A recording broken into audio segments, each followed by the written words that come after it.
तो जहाँ से हमने बात की थी ना कि कृतज्ञता के भाव को अगर अपने में सुनिश्चित करना हो तो अस्तित्व की किस सच्चाई के ऊपर ध्यान देने का काम करेंगे। तो ये बात कह रहे कि दूसरे से मिलने वाले प्रत्यक्ष यानी डायरेक्ट और अप्रत्यक्ष यानी इनडायरेक्ट सहयोग पर ध्यान देने से जो भाव हमारे अंदर उभरता है उस भाव का नाम कृतज्ञता है।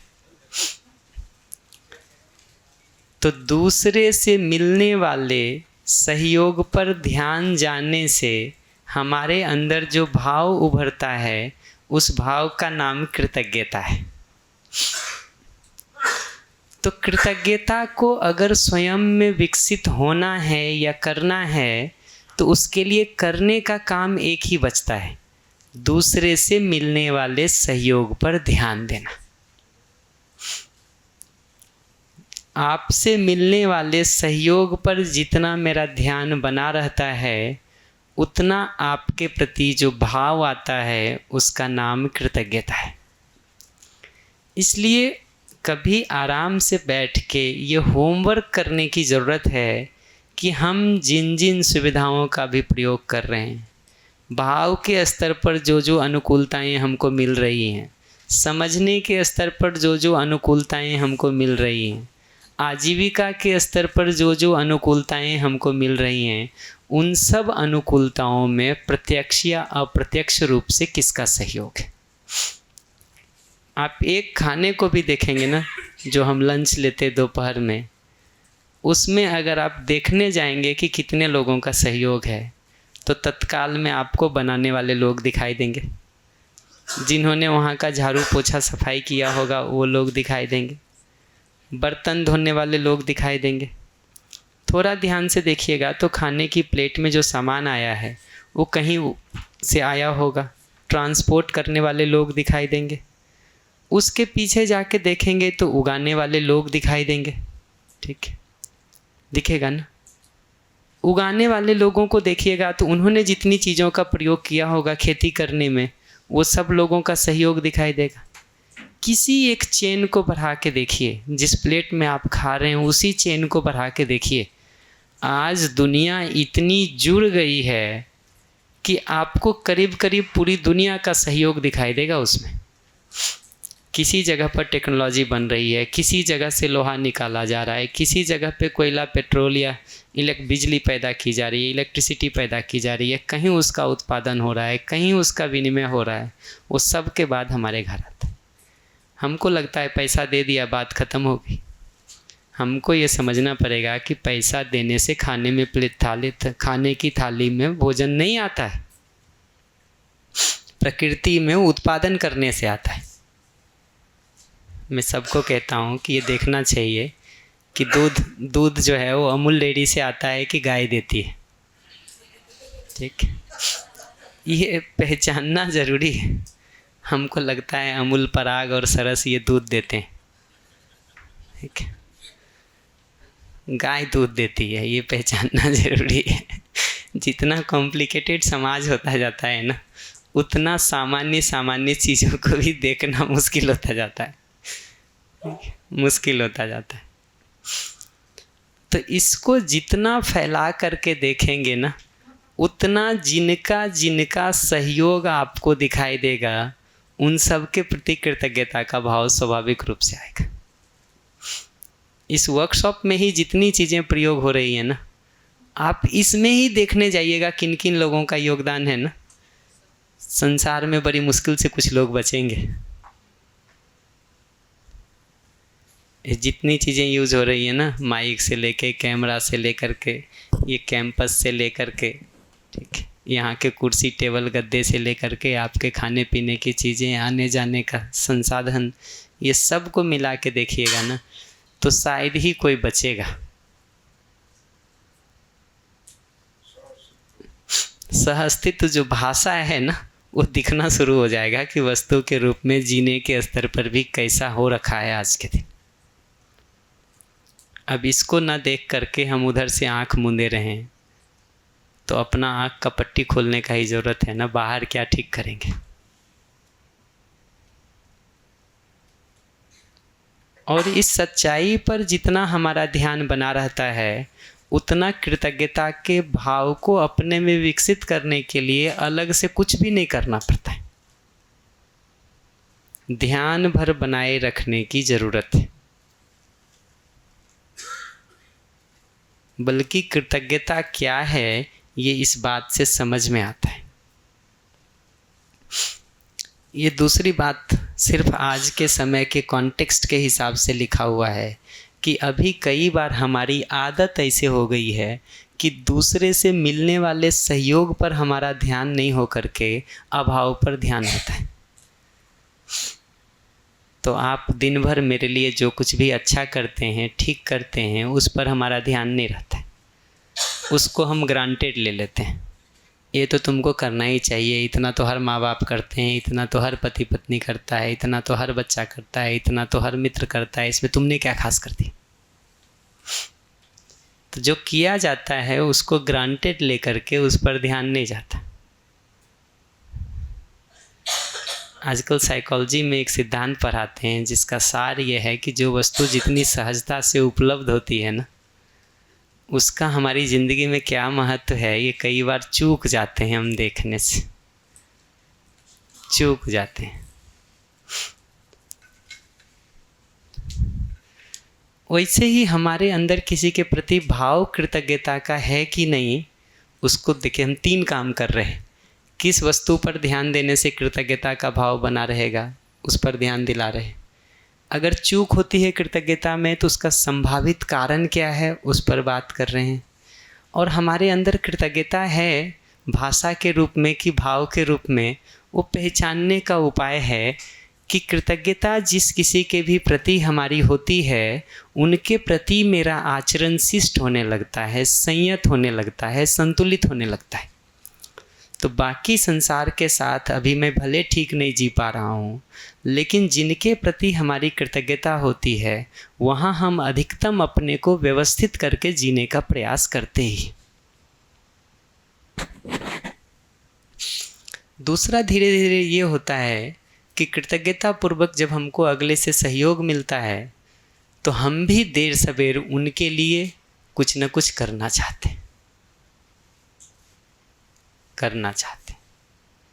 ये 2 चीज़ें अगर हमारे अंदर पैदा हो रही हैं तो कृतज्ञता है, नहीं हो रही है तो वो कृतज्ञता भाषा है, भाव नहीं है। ये अपने में पहचानने की, अपना एग्जामिनेशन करने की, निरीक्षण परीक्षण करने की दृष्टि से उपयोगी है।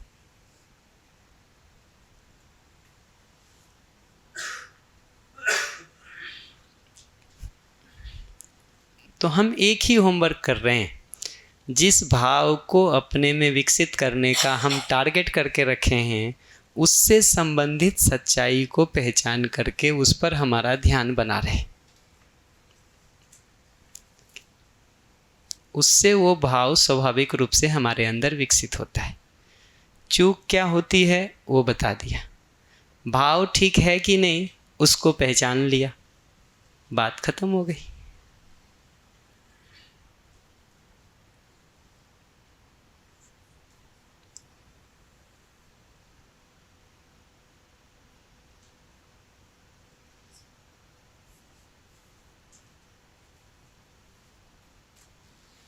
ठीक है,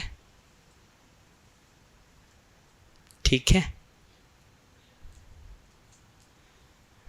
आर्या से पूछ लेना जरूरी है ना। ठीक है, नहीं ठीक है।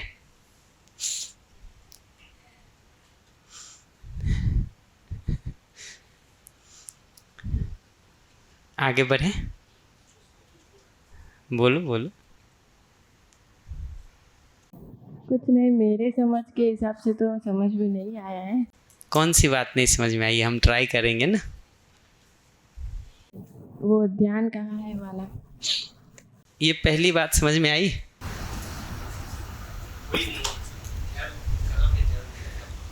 उस पर तो बाद में आते हैं, उससे ऊपर देखना चाहिए कि हमको मम्मी पापा के प्रति कब कृतज्ञता होती है और कब शिकायत होती है। शिकायत कब होती है? जो मुझे चाहिए और मेरे को नहीं मिलता है तब। हाँ, इसका मतलब दूसरे से जो सहयोग हमको चाहिए वो नहीं मिल रहा होता है तो शिकायत होती है। ठीक। और कृतज्ञता कब होती है? ग्रेटिट्यूड कब होता है? जो चीज़ मिली मेरी पसंद की उस पर ध्यान जाता है। तो यही मैं पहली बात कहा हूँ। तो अब अगर हम ठीक से आपका आकलन करने जाएं, आपको देखने जाएं, तो दो हिस्सा दिखेगा। कुछ चीज़ आप हमारे लिए करते हो अच्छा, कुछ चीज़ आप हमारे लिए नहीं कर पाते हो। आपको देखने जाएं तो ये दोनों चीज़ हम देखें आपका, या अच्छा जो किया वो तो भूल जाएं, जो जो नहीं किया सिर्फ उतने की लिस्ट बनाएं। क्या ठीक है? बताओ अब।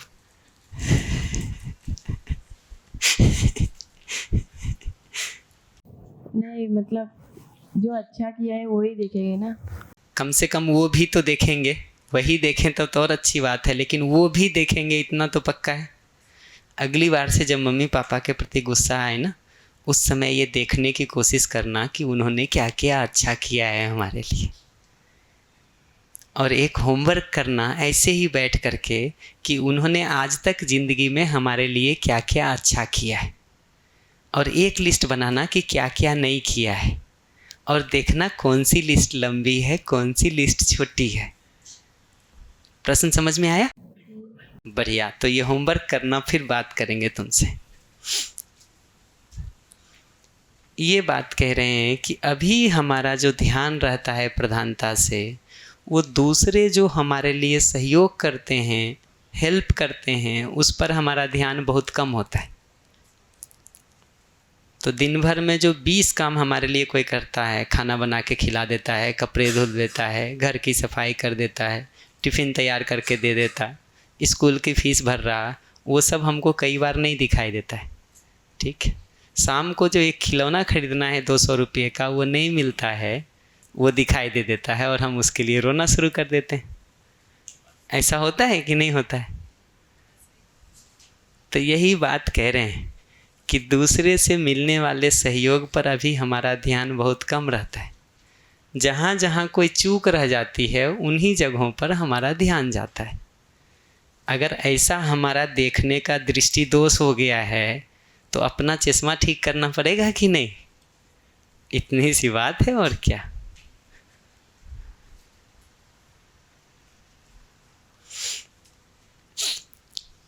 ऐसे ही देखेंगे ना, गौरव क्या है? तो किसी में श्रेष्ठता को देखने के आधार पर जो भाव होता है ना, उसका नाम गौरव है। आप में श्रेष्ठता दिखाई देती है हमको, तो उसका नाम गौरव है। आपसे जो सहयोग मिलता है हमको, इस आधार पर जो भाव होता है, उसका नाम कृतज्ञता है। तो आपके श्रेष्ठता को देखने के आधार पर जो भाव हमारे अंदर बनता है, वो गौरव है। अगले में श्रेष्ठता जैसे ही हमको दिखाई देती है ना, हमारा अभिमान या अहंकार समाप्त होने लगता है। क्योंकि अहंकार इसी आधार पर खड़ा है, जो पीछे हम लोग बात कर चुके हैं, उसको मैं वापस याद दिला देता हूँ। अहंकार इस आधार पर ही खड़ा है कि मैं श्रेष्ठ हूँ, तुम नेष्ठ हो, मैं अच्छा हूँ, तुम नालायक हो, मैं बड़ा हूँ, तुम बेकार हो, मैं केंद्र में हूँ, तुम सब तो फालतू घूम रहे हो। ठीक है, हो भी तो थोड़े मोड़े कुछ हो, मुख्य तो मैं ही हूँ। ये मानसिकता का नाम अहंकार है। जहाँ स्वयं के करने को, स्वयं की भागीदारी को, स्वयं की भूमिका को ही हम सिर्फ प्रधानता से देख पाते हैं, बाकी सब हमको कम लगते हैं। जैसे ही दूसरे में श्रेष्ठता हमको दिखाई देने लगती है, अभिमान समाप्त हो जाता है, सरलता की स्थिति बन जाती है। और ये पूरे शरीर में, भाषा में, मुद्रा में, भंगिमा में, अंगहार में दिखाई देता है। अपना नहीं भी दिखाई देना, सामने वाले के चेहरे से, एक्सप्रेशन से, लैंग्वेज से दिखाई देता है कि अहंकार है। ध्यान का एक हिस्सा अपनी ओर मुड़ने की ज़रूरत है, ताकि अपना भी तो दिखना शुरू हो कि क्या स्थिति है। आपका देखने से हमारा क्या होने वाला है? आपके प्रति शिकायत हो जाएगी, कोई सुधार थोड़ी होगा मेरा, हम तो वहीं के वहीं खड़े रह जाएंगे। तो जो सवाल मैंने पूछा था ना शुरू में, ये तय करने की ज़रूरत है कि हम ये सारा होमवर्क क्यों कर रहे हैं, समझने के लिए कि समझाने के लिए, ठीक होने के लिए कि ठीक करने के लिए, केंद्र में क्या है, ठीक हो के ठीक करना या पहले ठीक करना बाद में ठीक होना, या अपने को ठीक मान के दूसरे सबको ठीक करते रहना। ये लौट के ध्यान तो एक बार मुड़ने की ज़रूरत है ना अपनी ओर।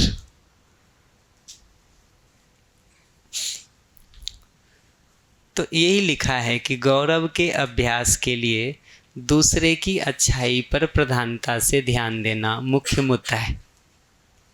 मुख्य मुद्दा है। दूसरे की अच्छाइयों पर ध्यान देने से जो भाव हमारे अंदर पैदा होता है उसका नाम गौरव है। दूसरे से मिलने वाले सहयोग पर ध्यान देने से जो भाव हमारे अंदर पैदा होता है उसका नाम कृतज्ञता है। ये तो बता ही दिया क्या है। गौरव की ये 3 मूलभूत पहचान है। मैं सब तरफ से उसको ध्यान दिला दे रहा हूँ, किसी भी जगह से उसको पकड़िए दिखना शुरू हो जाएगा। तो गौरव कैसे अपने में स्थिर होता है वो बता दिया, देखने में कहाँ चूक होती है वो बता दिया। भाव मेरा गौरव है कि नहीं उसको पहचानने जाएंगे तो पहला पहचान यह है कि हमारा अपना अभिमान या अहंकार समाप्त होता है, समाप्त होता है। अहंकार जितने अंशों में बचा हुआ है, टकरा रहा है, वहाँ गौरव नहीं है। दूसरी बात यह है कि अगर सचमुच हमको दूसरे में अच्छाई दिखाई दे रही है और साथ में हमको उसके साथ अपना संबंध दिखाई देता है तो उसके प्रति प्रशंसा का भाव आता है, न कि ईर्ष्या का भाव आता है। गौरव की पहचान ये है कि कुछ अच्छा हमको दिखता है तो उसके प्रति प्रशंसा का भाव आता है।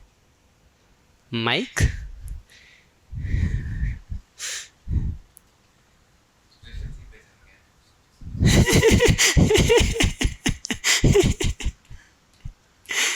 कभी कभी प्रशंसा करते करते भी ईर्ष्या का भाव आता है।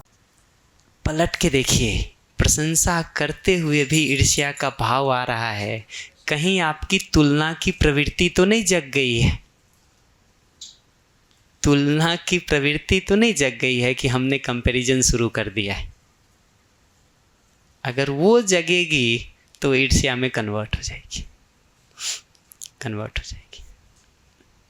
तुलना पर हम पहले बहुत बात कर चुके हैं, इसलिए मैं उस चैप्टर को अभी नहीं खोलता हूँ।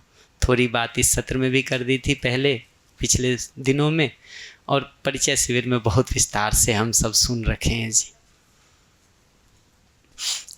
तो ये भी महत्वपूर्ण है, दूसरे के प्रति प्रशंसा का भाव होना। इसको वंदना के रूप में भी देखते हैं, गौरव की अभिव्यक्ति को। वंदना, दूसरे के प्रति प्रशंसा का भाव हो पाना। और कोई झूठी प्रशंसा करने में की बात मैं बिल्कुल नहीं कर रहा हूँ। जो वास्तव में श्रेष्ठता है, अच्छाई है, उसकी बात कर रहा हूँ। और आप सबको पता है, मध्यस्थ दर्शन ये कहता है कि आदमी कम से कम 51% तो सही है ही। अपनी ज़िंदगी को भी पलट के देखते हैं तो ये दिखता है कि मूल में तो हम सही होना ही चाहते हैं। तीसरा जो गौरव का या सरलता का पहचान दिखता है ना, वो ये दिखता है कि दूसरे में श्रेष्ठता देखने के आधार पर हमारी अगले से सुनने, सीखने, समझने की प्रवृत्ति बनती है। आज के दिन एक ईर्ष्या का बड़ा कारण ये भी है कि कहीं ना कहीं ये सहयोग वाला भाव हमको दूसरे से नहीं मिलता है। ठीक है, वो साथ साथ मिल करके वो आगे बढ़ा तो उससे हमको भी आगे बढ़ने में सहयोग मिल जाएगा, ये डिज़ाइन नहीं है। तो हमको लगता है आप आगे बढ़ गए, मैं पीछे छूट गया, ये बाधा हो गई मेरे लिए। अगर हमको ये दिखे कि आप नाली पार कर पाए, अब हमको भी हाथ पकड़ के पार करा देंगे, तो आपके पार करने से हमको ईर्ष्या नहीं होगी। ये समझ में आता है? भाई सामने गड्ढा है, हम दोनों गिरे हुए हैं, ठीक है, आप बाहर निकल जाएं और फिर हाथ बढ़ा के हमको खींच के बाहर निकाल दें, तो आपके बाहर निकलने से हमको ईर्ष्या होगी कि गौरव होगा? ये पकड़ना भी ज़रूरी है कि आज के समाज की ये भी एक बड़ी प्रॉब्लम है। हमारा डिज़ाइन ऐसा हो गया है कि या तो हम ऐसा करते ही हैं या ऐसा लगता है कि वो तो पार हो गया, हमको गड्ढे में धुल गया, तो कहाँ से गौरव आएगा? ये सहयोग दृष्टि एक बार विकसित हो जाए और हम वैसा जीना शुरू करें, गौरव आएगा ही जी। भैया, अगर हम लोग मतलब वो पहला लाइन की दूसरे की अच्छाई पर प्रधानता से ध्यान दें, मतलब दूसरे से जो सहयोग प्राप्त हुआ है उस पर ध्यान दें। सहयोग न भी मिल रहा हो तो दूसरे में जो अच्छा है, आप म्यूजिक में अच्छे हो सकते हैं, एकदम लूज उदाहरण में ले रहा हूँ तो आप म्यूजिक में अच्छे हो सकते हैं, डांस में अच्छे हो सकते हैं, ड्रामा में अच्छे हो सकते हैं, बात को ठीक से एक्सप्रेस करने में अच्छे हो सकते हैं, खेती करने में अच्छे हो सकते हैं, गौपालन में अच्छे हो सकते हैं, शिविर लेने में अच्छे हो सकते हैं। ऐसी 20 बातें हो सकती हैं। अच्छा, नहीं तो कृतज्ञता और गौरव में डिफरेंस नहीं समझ में आ रहा था। अभी आ गया ना? अभी आ गया। भैया, अभी ऑब्जर्व करते हैं तो ये भी पता चलता है कि किसी की अच्छाई हमको एक तरफ पता होती है, उसके बावजूद भी हम उसकी प्रशंसा नहीं कर पाते हैं, तो उसके मूल में स्नेह का अभाव होता है कि हमने उसको अपना नहीं माना होता है। जी। और उसके मूल में देखें तो मानव की मूल प्रवृत्ति है, वहां पर ध्यान होने के बजाय उसने जो गलत व्यवहार किया था वो उभर के आ जाता है, तो मूल प्रवृत्ति साइड में रह जाती है। तो कहीं से भी शुरू करे वो पीछे तो उसी पॉइंट पर जाके मर्ज हो रहा है। इसीलिए वो बीज को शुरू करके ही बात शुरू किया है। जिसको हम अपना मानते हैं ना, उसके आगे बढ़ने से तो, मेरी आवाज़ पीछे आ रही ना? जिसको हम अपना मानते हैं ना, उसके आगे बढ़ने से हमको खुशी मिलती है। जिसको हम अपना नहीं मानते हैं उसके आगे बढ़ने से प्रॉब्लम की संभावना है, और विरोधी मानते हैं तब तो पक्का प्रॉब्लम है। इसीलिए वो अस्तित्व के सहअस्तित्व पूर्वक देखने के आधार पर, उसी एक व्यापक में हम सब के संपृक्त होने के आधार पर, अस्तित्व को एक अखंड वास्तविकता के रूप में देखने के आधार पर, हमारा परस्परता में एक जुड़ाव होने के ही आधार पर हमको संबंध दिखाई देता है। आप इस सच्चाई को नहीं देख पाते हैं तो आप हमको संबंधी के रूप में नहीं स्वीकारेंगे। लेकिन अगर मैं देख पाता हूँ इस सच्चाई को तो मैं तो आपको संबंधी के रूप में ही स्वीकारूंगा ना जी। तो अगर हमको अस्तित्व सहअस्तित्व के रूप में दिखाई देता है, व्यवस्था के रूप में दिखाई देता है, परस्पर पूरकता का संबंध दिखाई देता है, तो हम तो आपको संबंधित ही देखते हैं, आप चाहे देखें चाहे ना देखें। आपकी मौज, हमारे पास क्या चॉइस है। मतलब अपनी जगह से तो हम इंश्योर कर सकते हैं, सामने भले कुछ भी हो, पर मेरी जगह से मैं इंश्योर कर सकती हूँ कि मुझे बिल्कुल बिल्कुल, और अपनी तरफ से ठीक जीने का काम करते हैं ना।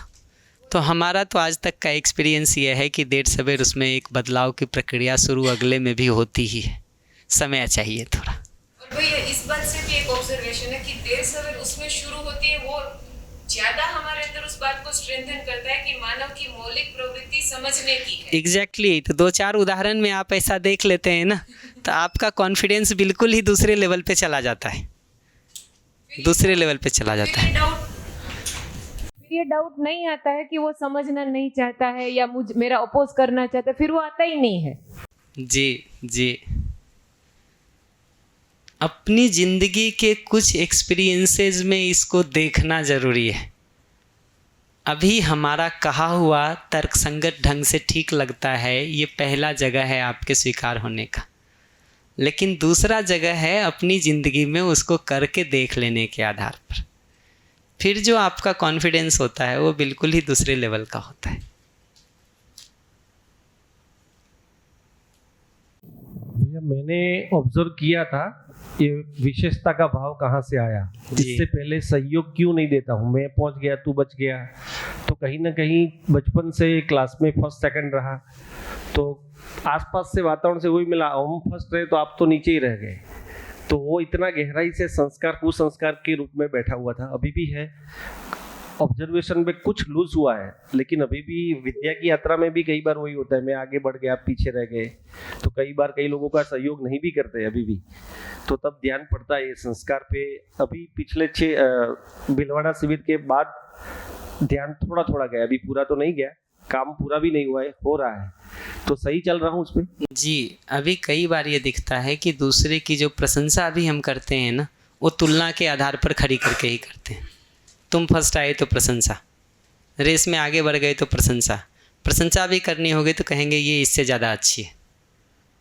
ठीक है, प्रशंसा का मुंह से ही ऐसा निकलने का डिजाइन हो गया है जी, ये इससे ज़्यादा अच्छी। ठीक है, ये जो सारा डिज़ाइन हो गया है ना हमारा, वो ईर्ष्या का बीज पैदा करता रहता है, पैदा करता रहता है। फिर न गौरव दिखाई देता है, न सरलता दिखाई देती है। तो ये 3 चीज़ जो है ना, वो गौरव और सरलता की पहचान है।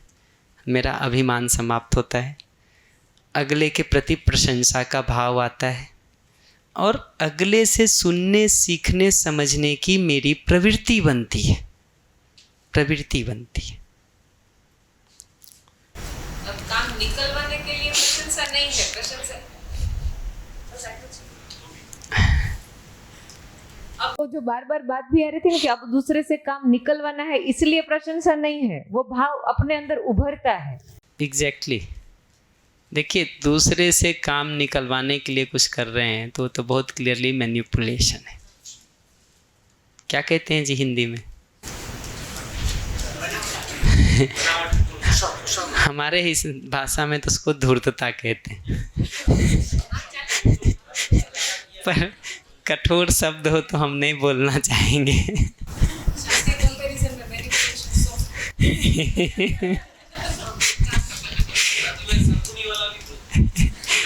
जी, मेरे जैसे एक बात आती है ना, अभी पीछे 1-2 दिन पहले बात चली थी प्रबोधन के बारे में, तो कई जगह सुनने में आया है कि प्रबोधक के को भी जब हम सुन रहे होते हैं तो किसी कंडीशनिंग के साथ ही सुन रहे होते हैं, और हमारे इस तरफ ध्यान ही नहीं जाता कि वो जो सामने हमें कोई बात बता रहे हैं उनकी भी कोई कंडीशनिंग है, उसके साथ वो चीज़ हमारे तक पहुंचा रहे हैं।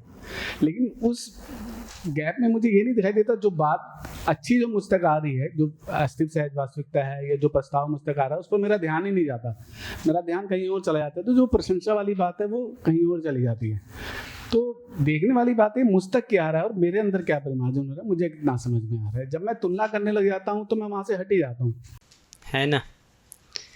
इस पूरे जीने की एक मुख्य ब्यूटी यह है कि सच्चाई जितनी जितनी हमको समझ में आती है ना, आप वैसा जिए चाहे ना जिए, हम जीते। आप विरोध, अगर आपको कमी दिखाई दे रही है तो आप अपने अंदर रख कर लो और आप वहाँ जाकर खड़े हो जाओ, आप ऐसे प्रस्तुत हो जाओ। आप विरोध कर सकते हैं अगर आपको संबंध नहीं दिखाई देता है तो, हम तो स्नेह ही करेंगे, हमारे पास क्या चॉइस। हमको दिखाई देता है, जो मैं पहले दिन कहा ना, आपने अपने गाड़ी का एक्सीडेंट कर लिया आगे, तो अब हम ब्रेक मारें कि हम भी जाके धक्का मारें। इतनी सीधी सी बात है ना, कि या हम बहस कर रहे हैं, हम सेफ साइड में ड्राइविंग कर रहे हैं, एकदम एप्रोप्रिएट साइड में ड्राइविंग कर रहे हैं, आप रॉन्ग साइड से धक्का मारने आ जाएं, हम अपनी गाड़ी हटाएंगे कि हम कहेंगे नहीं तुम हटाओ, हम तो खड़े रहेंगे। हमको पता है कि गलत साइड से भले तुम चल के आ रहे हो, लेकिन हाथ पैर तो मेरा टूटेगा ना टकराने से, चोट तो हमको लगेगी ना, गाड़ी तो मेरी जाएगी ना। ये एक बार दिखाई देने लगता है ना, फिर स्नेह के भाव में जीना ही अस्तित्व सहज भागीदारी समझ में आती है। अन्यथा का ऑप्शन ही ख़त्म हो जाता है। ये अन्यथा का ऑप्शन जिस दिन से ख़त्म हो गया ना, उस दिन से विचार में समाधान के इतने रास्ते दिखाई देते हैं, इतने रास्ते दिखाई देते हैं कि समाधान बहुत अधिक हो जाता है। ये ऑप्शन जब तक खुला हुआ है ना, कि हम अपमान भी कर सकते हैं, विरोध भी कर सकते हैं, ईर्ष्या भी कर सकते हैं, इस लेवल तक तो नहीं करेंगे अपमान, लेकिन इससे ऊपर में तो करेंगे ही, इस लेवल तक तो विरोध नहीं करेंगे, इसके बाद तो कर ही डालेंगे, वो हमको समाधान की तरफ बहने ही नहीं देता है, विचार को बहने ही नहीं देता है। ऊर्जा का एक बड़ा हिस्सा उधर ही अटका रहता है।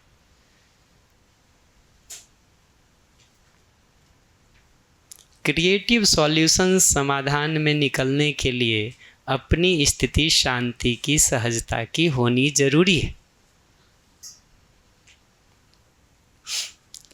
तो कृतज्ञता की बात हो गई, गौरव की बात हो गई,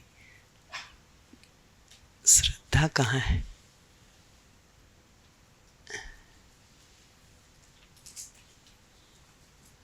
श्रद्धा नहीं दिख रही है। चलिए इसी में बात कर देते हैं। हाँ ना, ठीक है ना। कृतज्ञता पर बात हो गई, गौरव, विश्वास, सम्मान, स्नेह पर हम पहले बात कर चुके, कृतज्ञता पर बात कर चुके, गौरव पर बात कर चुके। श्रद्धा को भी देखेंगे अनंत तो गत्वा तो अच्छा ना, नई वाली में नंबर बताओ। अच्छा यहीं प्लेस किया हुआ है, ठीक बात है। तो श्रद्धा को देखेंगे ना, तो इनफैक्ट ये एक जो और देखने का डिज़ाइन है, मैं पहले उसको बात कर देता हूँ। इस स्लाइड पर आने के 110 नंबर है। अल्टीमेटली देखिएगा ना, तो ये जो अस्तित्व सहअस्तित्व के रूप में है, अस्तित्व को जो हमने सहअस्तित्व के रूप में देखा, और सहअस्तित्व का बहुत सामान्य मतलब है सत्ता में संपृक्त ये पूरी प्रकृति एक अखंड वास्तविकता है, जिसका एक हिस्सा मैं हूँ, एक हिस्सा आप हैं, एक हिस्सा बाकी सब है। ये पूरा मिला करके एक अखंड वास्तविकता है, न कि टुकड़े टुकड़े में हमारा इंडिपेंडेंट एग्जिस्टेंस। टुकड़े टुकड़े में हमारा अलग थलग अस्तित्व ना हो करके समग्रता में हमारा अस्तित्व है। इसको देख पाने का नाम है अस्तित्व को सहअस्तित्व पूर्वक देखना। ये बात हमको जैसे ही समझ में आती है और दूसरे से हमको अपना संबंध दिखाई देता है, उस संबंध में जो भाव हमारे प्रति बनता है, उस सहअस्तित्व के भाव का नाम है प्रेम, जिसको हम स्नेह से शुरू किए कि यात्रा स्नेह से अंततो गत्वा शुरू होती है और प्रेम में जाके पूरी होती है। तो प्रेम उस भाव का नाम है। सहअस्तित्व को देखने के आधार पर ज्ञान की जगह पर सहअस्तित्व दर्शन, भाव की जगह पर वही प्रेम के रूप में दिखाई देता है। विचार जब हम सहअस्तित्व को ध्यान में रख के करते हैं, संबंध को ध्यान में रख के करते हैं, तो परस्पर पूरकता के अर्थ में ही विचार चलता है, जो समाधान है, और हमारे आचरण में परस्पर पूरकता दिखाई देती है। तो श्रद्धा, गौरव, कृतज्ञता, ये सब को देखेंगे ना, तो जो हमारी परस्पर पूरकता होती है, इसमें दो तरह के लोग होते हैं सामान्य रूप से। एक जिनसे सहयोग हमको मिल रहा होता है, एक जिनको हम सहयोग कर रहे होते हैं, और दोनों हिस्सा हो सकता है एक आदमी में भी, कुछ आप सहयोग कर रहे हैं, कुछ हम कर रहे हैं। तो जहाँ जहाँ से हमको सहयोग मिल पाता है ना, वहाँ कृतज्ञता का भाव है। जो लोग हमसे श्रेष्ठ हैं, उनमें श्रेष्ठता को देख पाने के आधार पर गौरव है। प्रेरणा ग्रहण करके खुद वैसा हो जाने की तत्परता के रूप में श्रद्धा है। तो जहाँ जहाँ दूसरे में श्रेष्ठता है, उसको देख पाने के आधार पर गौरव है। उनसे प्रेरणा ग्रहण करके खुद वैसा हो जाने के रूप में श्रद्धा है। और जहाँ जहाँ सहयोग हमको मिल रहा है, उसको देख पाने के रूप में कृतज्ञता है। तो कृतज्ञता, गौरव और श्रद्धा, ये तीनों देखिएगा तो परस्पर पूरकता को सुनिश्चित करने में स्वाभाविक सी चीज़ है। श्रेष्ठता जहाँ जहाँ होती है, उनके साथ परस्पर पूरकता का स्वरूप श्रद्धा, गौरव है। सहयोग जहाँ जहाँ मिल रहा है, उनके साथ परस्पर पूरकता का स्वरूप कृतज्ञता है। और जब हम सहयोग कर पाने की स्थिति में हैं, हमारी श्रेष्ठता है, वहाँ पर अपने से कम को जब हम सहयोग करने जाते हैं, वहाँ ममता और वात्सल्य प्रधानता से दिखाई देता है। तो परस्पर पूरकता को सुनिश्चित करने में, दूसरे को समझदार जिम्मेदार बनने में जो सहयोग करते हैं, उसका नाम वात्सल्य है।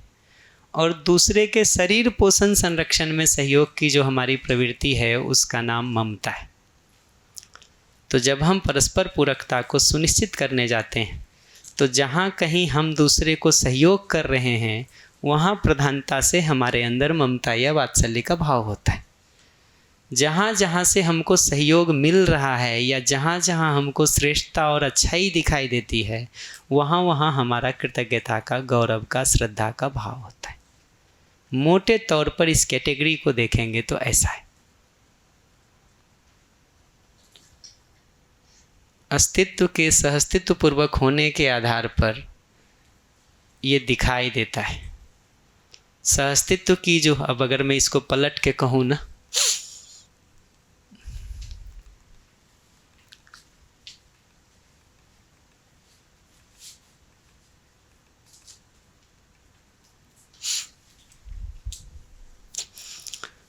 अस्तित्व में हर इकाई के साथ जुड़े होने और परस्पर पूरक होने का जो भाव है, 2 बार का भाव आ गया है, उसका नाम प्रेम है। 122 122 एक ही साथ ये सारे भाव को पूरा ही कर देते हैं। आसान है, इस एक स्लाइड से काम हो सकता है।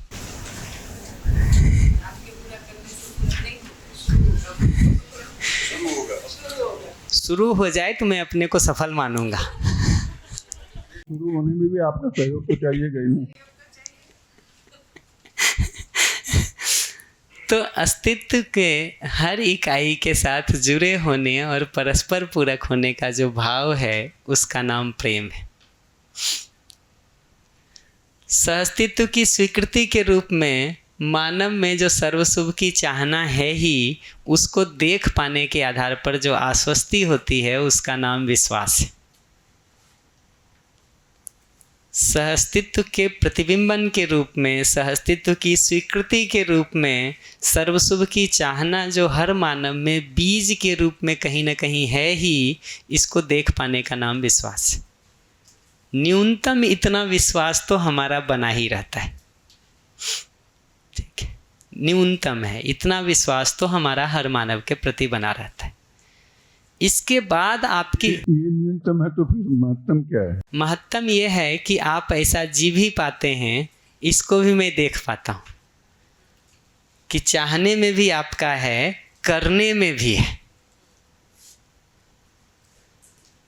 अभी जब आप गुस्सा कर रहे होते हैं तो आपके चाहने पर तो मेरा विश्वास बना रहता है, करने में तो आकलन में भी यही करूँगा कि नहीं कर पा रहे आप, या कम कर पा रहे हैं। आकलन तो यही होगा ना। आप अगर हमसे अपना मूल्यांकन पूछेंगे कि ठीक जी रहे हैं कि नहीं, और नाराज़ नहीं होंगे, तो मैं बता दूंगा कि भाई इतना भाग ठीक है, इतना भाग ठीक नहीं है। भैया सर्वशुभ की चाहना देख पाना होगा तो फिर ये वो जीने में तो आएगा ही। अगर हम ये देख, 1 मिनट, हाँ, हम देख नहीं पाते हैं तो वो बेहोशी, वो अलग बात, तब हमारा गुस्सा होता है। अगर देख पाए तो कैसे गुस्सा होगा? वही नहीं, मैं उल्टी बात कह रहा हूँ। मैं कह रहा हूँ मैं आप में सर्वशुभ की चाहना को देख पाता हूँ और आपके करने में गुस्से को देख पाता हूँ। मैं कर रहा हूँ ये मैं नहीं कह रहा हूँ, आप में मैं दोनों चीज़ एक साथ देखता हूँ। आप सर्वशुभ चाहते हैं ये भी देखता हूँ, और आप धूर्तता कर रहे हैं ये भी देख पाता हूँ। वो चालाकी भी आपकी दिखाई देती है, सर्वशुभ की चाहना भी दिखाई देती है, लेकिन फंडामेंटल में सर्वशुभ की चाहना को ध्यान में बनाए रखता हूँ मैं। इस आधार पर मेरे अंदर विश्वास बना रहता है। तो योग्यता की जो आपकी कमी है वो तो हमको दिखाई देगी, कैसे नहीं दिखाई देगी, बल्कि जितना जितना इसमें गति होता जाता है, ना देखना चाहें तब भी दिख जाता है जी। लेकिन ये सच्चाई को देखने के आधार पर कि गलती करता हुआ मानव भी मूल में तो सही ही करना चाहता है, ये बात को देख पाने की आधार पर जो आश्वस्ति बनती है अपने में ना, उसका नाम विश्वास है। सम्मान को देखेंगे ना, तो ये जो सहअस्तित्व है, इसके तहत स्वयं का और दूसरे का ठीक ठीक मूल्यांकन कर पाना और पूरकता को पहचान पाना, इसका नाम सम्मान है। कि जैसे हमने मानव के रूप में स्वयं को देखा है, ऐसा ही दूसरे को भी मानव के रूप में देख पाएँ कि वो सही समझना चाहता है, सही जीना चाहता है, सही समझ सकता है। और समझने में, परस्परता में, अगर वो अधिक समझदार जिम्मेदार है तो हमको सहयोग मिल जाएगा। मैं अधिक समझदार जिम्मेदार हूँ तो अगले को सहयोग कर दूंगा। ये 2 तरह की ही तो पूरकता होगी। आप अधिक समझदार जिम्मेदार हैं तो हमको सहयोग कर देंगे, मैं अधिक समझदार जिम्मेदार हूँ तो आपको सहयोग कर दूंगा। आप गड्ढे से निकल गए तो हमको निकाल देंगे, मैं निकल गया तो आपको सहयोग कर दूंगा। भैया जिसके साथ हमारा सब कुछ है, यानी कि विज्ञान में उसी का सम्मान होगा। मैं बिल गेट्स की बात करता हूँ तो सम्मान नहीं होगा वो। अगर आप अपने होने में या अपने पूरकता की जब बात अपन कर रहे हैं तो वहाँ पूरकता तो आएगी नहीं किसी भी। वही बहुत छोटे स्केल पे देखते हैं तो पूरकता नहीं दिखाई देती है। थोड़ा फैल करके देखना शुरू करेंगे ना तो आज के दिन हम सब बहुत दूर दूर तक एक दूसरे को प्रभावित कर रहे हैं, बहुत दूर दूर तक प्रभावित कर रहे हैं। जो अभी थोड़ी देर पहले बताया ना, तो उनकी बनाई हुई पॉलिसी, उनके बनाए हुए क्रियाकलाप हम लोगों को अनेक तरह से प्रभावित कर रहे हैं। क्षमता होगी ना, पूरकता हमारी तरफ से उनको क्या होगी? हाँ, ये अच्छी बात है। हमारी तरफ से उनकी पूरकता देखेंगे ना तो श्रेष्ठता को देख करके अगर हम प्रेरणा ग्रहण कर लें ना, यही बड़ी पूरकता है। ये जो कृतज्ञता का भाव आ जाए, गौरव का भाव आ जाए, श्रद्धा का भाव आ जाए, यही पूरकता है। एक माँ बाप को बच्चे से क्या चाहिए, एक गुरु को शिष्य से क्या चाहिए? ऐसा थोड़ी है कि आप समझदार जिम्मेदार हो जाएंगे तो लौट के गुरु को पढ़ाएंगे। उनके प्रति कृतज्ञता का भाव है, गौरव का भाव है, श्रद्धा का भाव है। वो भाव ही उनको संतुष्टि देता है। एक माँ बाप को बच्चा कृतज्ञता का भाव रखे, गौरव का भाव रखे, श्रद्धा का भाव रखे, ये भाव ही माँ बाप को संतुष्टि देता है। लौट के नहीं चाहिए कि तुम्हारे ऊपर इतना इन्वेस्ट किए हैं, तुम भी बदले में हमारे ऊपर करो। पलट के देखिए ना, चाहिए क्या? ऐसे ही स्नेह को देखेंगे ना तो इस संबंध को स्वीकारना और परस्पर पूरकता को सुनिश्चित करने के लिए निष्ठा और तत्परता होने का नाम स्नेह है। तो परस्पर पूरकता जब हम एक दूसरे के साथ सुनिश्चित करने जाते हैं तो जहाँ हम दूसरे को सहयोग करते हैं तो शरीर के पोषण संरक्षण में सहयोग की प्रवृत्ति का नाम ममता है। जीवन के जागृति में सहयोग करने की प्रवृत्ति का नाम वात्सल्य है। तो ये तो वो जगह है जहाँ हम सहयोग कर रहे हैं। जहाँ श्रेष्ठता है या सहयोग पा रहे हैं वहाँ देखेंगे तो परस्पर पूरकता सुनिश्चित करने के क्रम में दूसरे से प्रेरणा ग्रहण कर पाने का नाम श्रद्धा है। उनमें श्रेष्ठता को देख पाने का नाम गौरव है। उनसे प्राप्त सहायता की स्वीकृति का नाम कृतज्ञता है। तो अल्टीमेटली जो सहस्तित्व में परस्पर पूरकता हमको दिखाई दिया है वो परस्पर पूरकता ही अलग अलग स्तर पर अलग अलग भावों के रूप में दिखाई देती है। तो इसी को अभ्यास दर्शन में कहते हैं, एक ही प्रेम प्रकारांतर से अलग अलग भावों के रूप में दिखाई देता है। प्रकारांतर से यानी अलग अलग प्रकार से, अलग अलग परिस्थितियों में। मूल में तो भाव प्रेम का है। और मैं फिर से ध्यान दिला दूं, ये प्रेम के भाव के होने का आधार अस्तित्व सहज वास्तविकता का दर्शन है। अस्तित्व को सहस्तित्व पूर्वक देखने के आधार पर जो भाव अपने में दिखाई देता है या महसूस होता है, उस भाव का नाम प्रेम है। जी, कोई कुछ पूछ रहे थे? सॉरी, मैं ये पूछ रही थी कि ये 9 भाव को, ये पहले भी क्वेश्चन मुझे हुआ था, अल्टीमेटली ये सारा समझ के हम क्या होना चाहते हैं? प्रेम के भाव से भर जाना चाहते हैं या करुणा से भर जाना चाहते हैं? अल्टीमेटली हम क्या होना चाह रहे हैं? उत्तर एकदम सिंपल है। सहस्तित्व का दर्शन है जो हमको तृप्ति देता है। अब अपने लिए पलट के देखिए कि हम क्या चाहते हैं। सहस्तित्व का दर्शन है जो हमको तृप्ति देता है। सहस्तित्व के को महसूस करने के रूप में प्रेम का भाव है जो हमको तृप्ति देता है, जो आपने पूछा।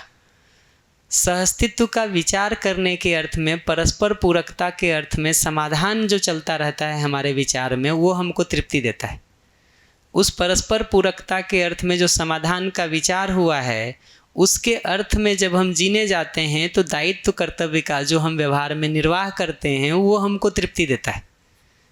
सुविधा के संदर्भ में देखेंगे तो उसका सदुपयोग, संरक्षण और नियम पूर्वक उत्पादन जो हम करते हैं वो हमको तृप्ति देता है। अल्टीमेटली मानवीय व्यवस्था में जो समाधान, समृद्धि, अभय, सहस्तित्व लक्ष्य है, हर मानव में समाधान, हर परिवार में समाधान के साथ समृद्धि, समाज में समाधान और समृद्धि के साथ अभय, और पूरे प्रकृति अस्तित्व में समाधान, समृद्धि, अभय के साथ सहअस्तित्व, उसमें भागीदारी है जो हमको तृप्ति देती है। होना तो हम ये चाहते हैं, बिल्कुल जीवन तृप्त होना चाहता है और तृप्तिपूर्वक परस्परता में दूसरों को सहयोग करना चाहता है।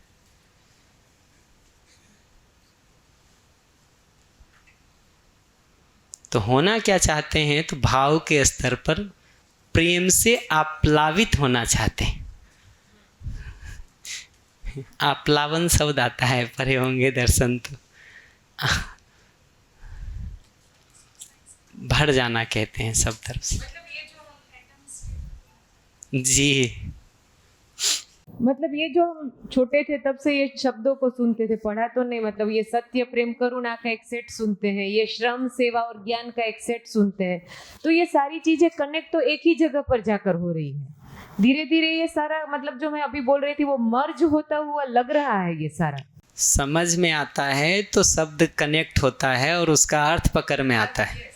समझ में नहीं आता है तो शब्दों का अलग अलग सेट पकड़ के हम लड़ते रहते हैं या खुद उलझे रहते हैं उसमें। लड़ते तो हम बाहर तब हैं जब पहले अंदर खुद उलझे होते हैं। तो ये 5 दिन से आप वो एक बात हर रोज बता रहे हैं कि जब बोलना शुरू करते तो 10-15 मिनट बोलते, पर अर्थ रूप में एक है, वो मतलब समझ में आ रहा है कि अर्थ रूप में तो एक बिंदु ही है, उसको एक्सपेंड करते हैं तो वो सिंधु जैसा है।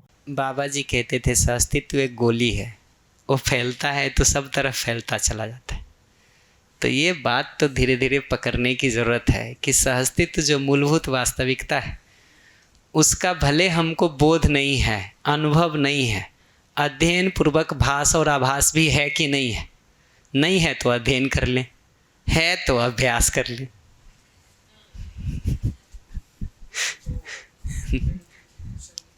भाई क्या जो बिग बैंग की थ्योरी है ना, एक विस्फोट हो गया और सब फैलने लगा, अभी फैलता ही जा रहा है, तो इससे ये मिलता जुलता है। जो सिमिली आपको लेना हो ले लीजिए, मुझे उस पर अभी कुछ नहीं कहना है, बट ये बात क्लियर होना ज़रूरी है कि सहअस्तित्व का भास आभास भी नहीं है तो अध्ययन कर लें। सहअस्तित्व का भास आभास हो गया है तो अभ्यास कर लें ताकि वो प्रतीति और बोध में बदल जाए।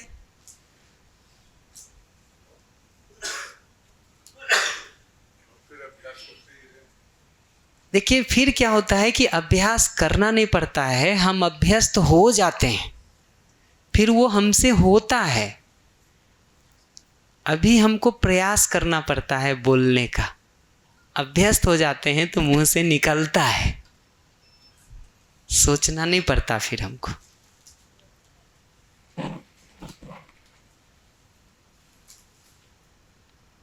जी उधर और इधर माइक ले लीजिए। हाँ आप बोलिए। भैया कल चर्चा हो रही थी, एक आपने बात रखी थी कि जो व्यापक है वही नियम के रूप में, न्याय के रूप में, सत्य के रूप में, धर्म के रूप में अभिव्यक्त है। जी। तो उसके बाद सेशन पूरा हुआ तो मैं, सुनील भाई और कुछ मित्र है वो चर्चा कर रहे थे। तो नियम न्याय धर्म अपने में है, वो क्रिया नहीं है, पर जब अभिव्यक्त होता है इकाई के रूप में तो वो क्रिया है। वैसे ही व्यापक अपने रूप में है, वो क्रिया नहीं है।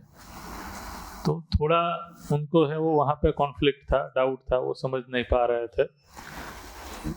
मुझे तो ये स्पष्ट था अभ्यास दर्शन की आपने जो लाइन भी अभी कही कि व्यापक ही क्रमशः प्रेम के रूप में, पूर्ण मूल्य के रूप में अनुभूत है, और फिर वही अलग प्रकारांतर से सभी मूल्य के रूप में मतलब अभिव्यक्त है। तो उसको आप थोड़ा कृपया करके स्पष्ट कर दीजिए कि जब आप ये कह रहे हैं तो वो क्रिया नहीं है, वो अपने रूप में एक भाव है, वो व्यापक की ही एक तरीके। अभी बताता हूँ, इस पर अभी आता हूँ। ये एक अध्ययन का मुद्दा है, अभ्यास का मुद्दा नहीं है। मैं अभी आता हूँ, इसको मैं सेशन क्लोज करने के पहले कर दूंगा, पर बाकी बात को पूरा कर लें क्योंकि मैं इस भाव वाले टॉपिक को क्लोज करना चाहता हूँ। ये एक अच्छा मुद्दा है, इसको जितना मुझे समझ में आता है थोड़ा प्लेस कर दूंगा।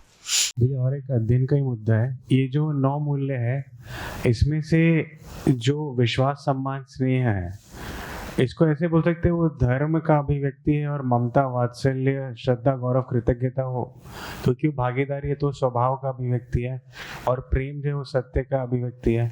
वस्तुतः ये सबको अगर मध्यस्थ दर्शन की भाषा में कहिएगा तो स्वभाव है, मानवीय स्वभाव है। सारे ही मानव की मौलिकता है, स्वभाव की जगह पर है, धर्म की जगह पर नहीं है। ये सारा विश्वास से लेकर के प्रेम तक ये सारा धर्म की जगह पे नहीं होके स्वभाव की जगह पे है। उस पर आता हूँ, उसको रिस्पॉन्ड करूँगा। बाकी बताइए। अब ये मुद्दा एकदम देखिए, एक सहअस्तित्व ध्यान में रहेगा नहीं। ये स्लाइड को हमने सिर्फ इसलिए आपको प्लेस किया है कि सिर्फ सहअस्तित्व पर ध्यान बने रहने से एक साथ ये सारे भाव अपने अंदर आ सकते हैं। ठीक है, ये प्लेस करने का मेरा सिर्फ एक आशय है कि ये ऐसा नहीं है कि हमेशा आगे आगे तक ये सब अलग अलग भाव की अलग अलग ही प्रैक्टिस करनी पड़ेगी। एक सहअस्तित्व ध्यान में बना रहता है, उसका फैलाव समझ में आ जाता है। और जब मैं सहअस्तित्व कह रहा हूँ तो उसमें व्यवस्था और संबंध में परस्पर पूरकता समाहित है। वो जो पूरा चार्ट दिखाया था ना सहअस्तित्व का, वो जुड़ा हुआ है। सत्ता में संपृक्त प्रकृति का जुड़ा होना, व्यवस्था होना, परस्पर पूरकता का संबंध होना, ये पूरी वास्तविकता जो सहअस्तित्व के रूप में है, वो अगर मेरी स्मृति में बनी हुई है, स्मृति में बने होने का मतलब मैं उसके प्रति सजग हूँ। हमारे देखने न देखने से अस्तित्व के सहअस्तित्व पूर्वक होने में कोई फर्क नहीं पड़ता। अस्तित्व पहले भी सहअस्तित्व पूर्वक है, हम देखें तब भी, नहीं देखें तब भी। फर्क पड़ता है हमारे होने और जीने में। हम अस्तित्व को सहअस्तित्व पूर्वक देख पाते हैं तो प्रेम का भाव होता है, समाधान का विचार होता है, व्यवहार में दायित्व कर्तव्य का निर्वाह होता है, सुविधा के उपयोग सदुपयोग उत्पादन की प्रवृत्ति होती है, व्यवस्था में मानव लक्ष्य में हम भागीदारी कर पाते। नहीं देखते हैं, खुद दुखी होते हैं, दूसरों के दुख में ना चाहते हुए भी कहीं ना कहीं भागीदारी कर देते हैं। ना चाहते हुए भी समझना जरूरी है। जी, कोई कुछ कह रहे थे? मैंने रोका तो नहीं किसी को?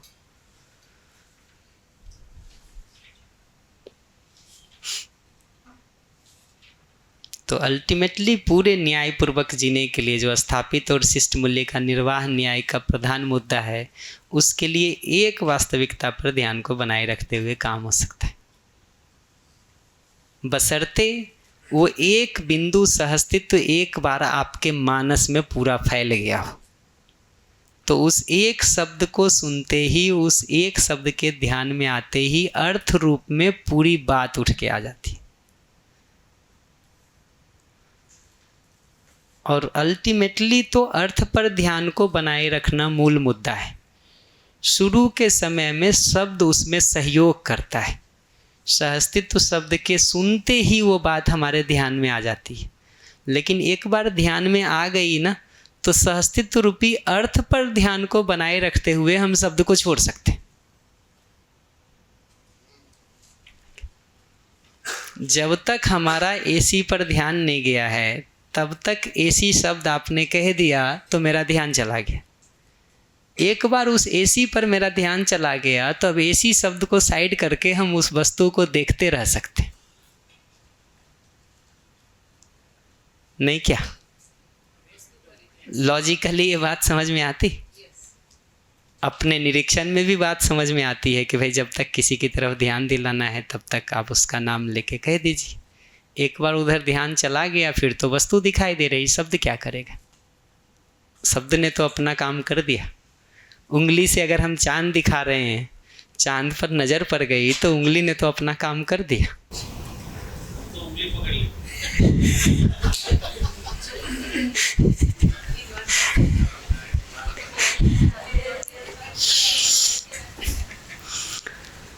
देखिए उसका फल परिणाम क्या होता है वो तो आप जानते ही हैं।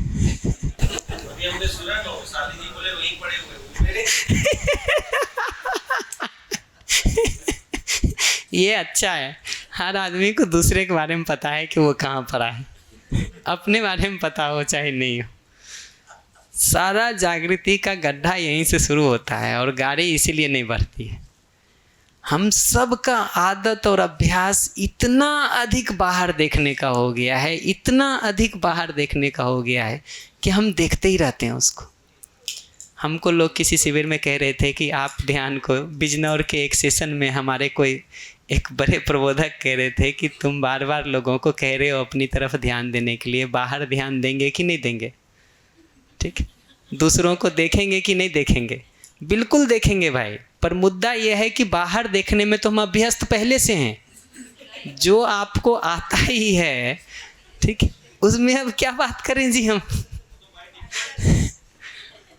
उसमें अगर करना है तो बदलाव ये होना है कि जो दूसरों में कमियों को देखने के हम अभ्यस्त हो गए हैं, उसकी जगह अच्छाई को देखने का काम किया जाए।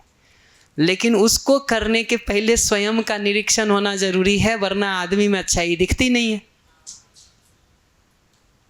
स्वयं के निरीक्षण से ये बात दिखाई दे दे कि गलती करने के बावजूद भी मैं चाहता तो मूल में सही हूँ, तो कम से कम एक अच्छाई अगले में दिखनी शुरू होती है कि यार चाहता तो सही है, भले न हमको खराब किए। फिर थोड़ा धैर्य से देखना शुरू करते हैं तो धीरे धीरे अच्छाई की एक लिस्ट बनती है, लिस्ट बनती है। तो बताइए, न्यायपूर्वक जीने के संदर्भ में कोई भी बात कहनी हो तो बताइए।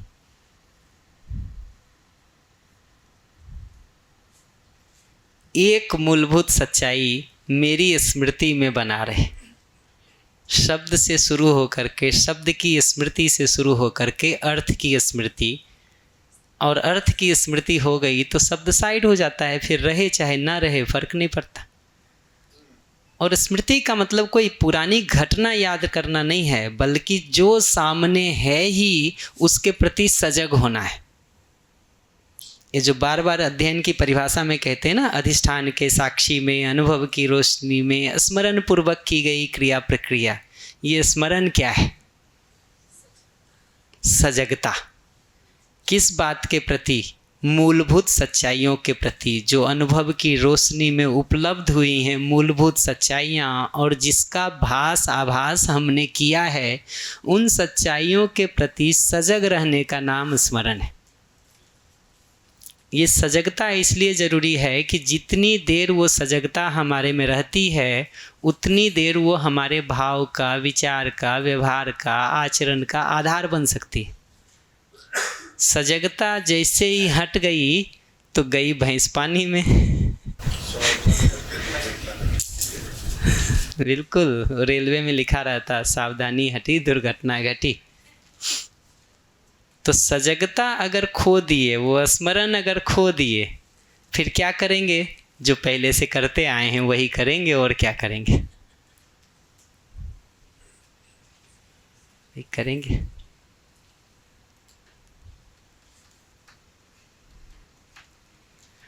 कुछ भी कठिन लग रहा हो तो बताइए।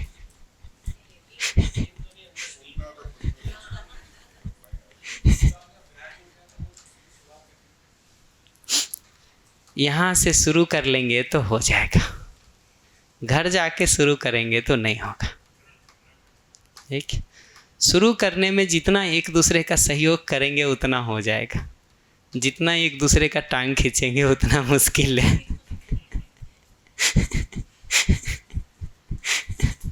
ये भाई ये सारा डॉट कनेक्ट हो रहा है।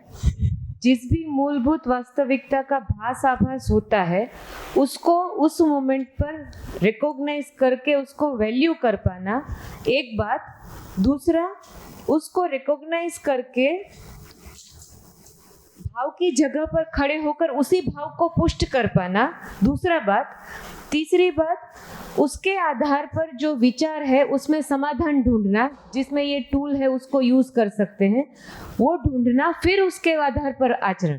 तो आपने ये जो 5 दिन में बोला ना, उसका अगर मैं कंक्लूड करूं तो मेरे लिए ये सीक्वेंस बैठता है। जी जी जी। और चूक कहाँ होती है? जो आभास हो रहा है उसी को हम बेहोशी में उसको मिस कर देते, ये चूक हो रही है। जी, तो शिविर के दौरान हमको बहुत सारे ग्लिम्सेज मिलते हैं। मैं तो बार बार कहता हूँ, एक परिचय शिविर में भी आदमी बैठता है ना, 20 ग्लिम्स मिलते हैं उसको। ठीक है, अब ग्लिम्स भी एक अंग्रेजी का शब्द है, हिंदी मुझे नहीं पता। झलक मिलती है, झलक मिलती है, झलक मिलती है। तो 20 सच्चाइयों की हमको झलक मिलती है परिचय शिविर में, लेकिन वो जो झलक मिला है उसको हम वैल्यू नहीं देते, ठीक है, उसको हम महत्व नहीं देते। उसको आधार बना करके हम अपने पूरे जीने को देखने के बदले अपने पुराने जीने को आधार बना के इसको मार देते हैं। गलती क्या होती है उसको अगर देखिएगा ना, तो गलती ये होती है कि ये जो एक्सपीरियंस हमको होता है वास्तविकता का, जो भास हमको होता है, उसकी जो एक झलक हमको मिलती है, उसको पहचानने के बदले, उसको महत्व देने के बदले, उसको पुष्ट करने के बदले हम कहीं ना कहीं इसको इग्नोर कर देते हैं। तो पुराना सारा ओवर पावर कर जाता है, चल जाता है। होना क्या बनता है? होना ये बनता है कि एक बार इस बच्चे पर हम ध्यान दे करके रखते हैं ना, तो धीरे धीरे ये इतना पुष्ट हो जाता है कि फिर इसके प्रकाश में पुरानी सारी गलतियों की समीक्षा हो करके उससे मुक्ति हो जाती। वो नहीं करेंगे तो जो मैंने पहले कहा, ये बच्चा पैदा हुआ अभी 1 महीना 2 महीना 10 दिन 15 दिन का बच्चा है, इसको पुराने 30 साल के घिसे हुए पहलवान से कुश्ती करवा देते हैं हम, तो कचवर निकल जाता है।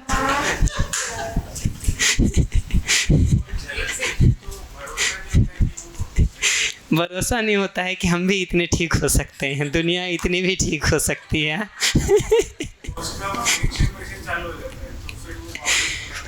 वही गलती ये होती है कि हम बाहर उसका परीक्षण करने चले जाते हैं, स्वयं में निरीक्षण करने के बदले। उनको माइक दे दीजिए उधर शार्दुल भैया को। हम स्वयं में उसका निरीक्षण करने के बदले परस्परता में उसका परीक्षण सर्वेक्षण करने चले जाते हैं, और आधार भी ठीक से नहीं पकड़े होते हैं। तो जो हम परीक्षण सर्वेक्षण कर रहे होते हैं वो किसी कचरे का कर रहे होते हैं, ना कि अस्तित्व की सच्चाई को देखने का। झलक दिखने के बाद स्वयं के प्रति एक आश्वस्ति बनती है। सबसे बड़ा डर क्या है? ये दुनिया नहीं बदलेगी तो मैं जी कैसे पाऊंगा, ये डर में उस झलक को भी दबा देते हैं। वही ये कोर पॉइंट है। ठीक कह रहे हैं। फिर ये बदलेंगे, इनको शिविर कराएंगे, ये झलक में चलेंगे तो फिर मैं चलूंगा। वो पता नहीं कब होगा। ठीक कह रहे हैं, ऐसे ही है।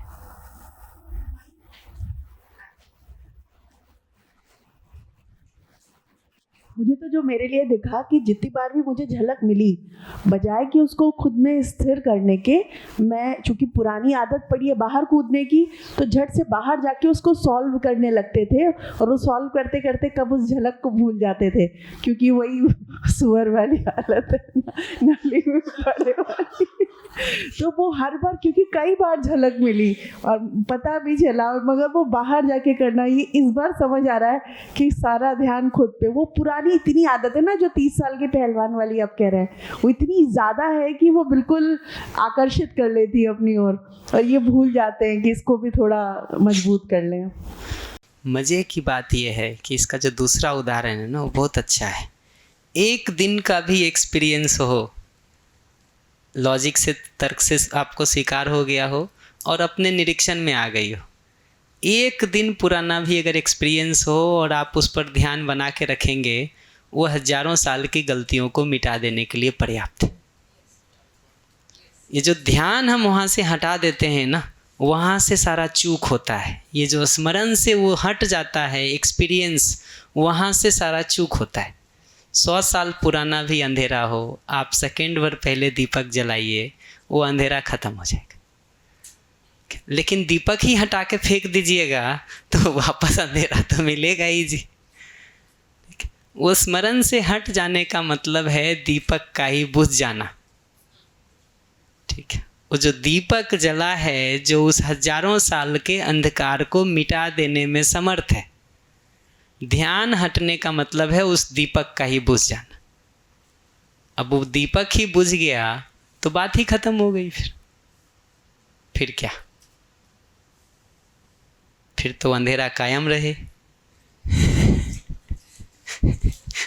वो एक बच्चों का वो आता था ना, उसमें कहते थे अंधेरा कायम रहे, शक्तिमान।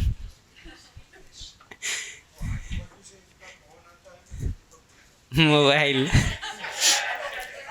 मोबाइल दो, मोबाइल, ये माइक दो, ये बड़ी अच्छी बात कह रहे हैं, इनको कहने दो। सुनिए सुनिए आप लोग, 1 मिनट।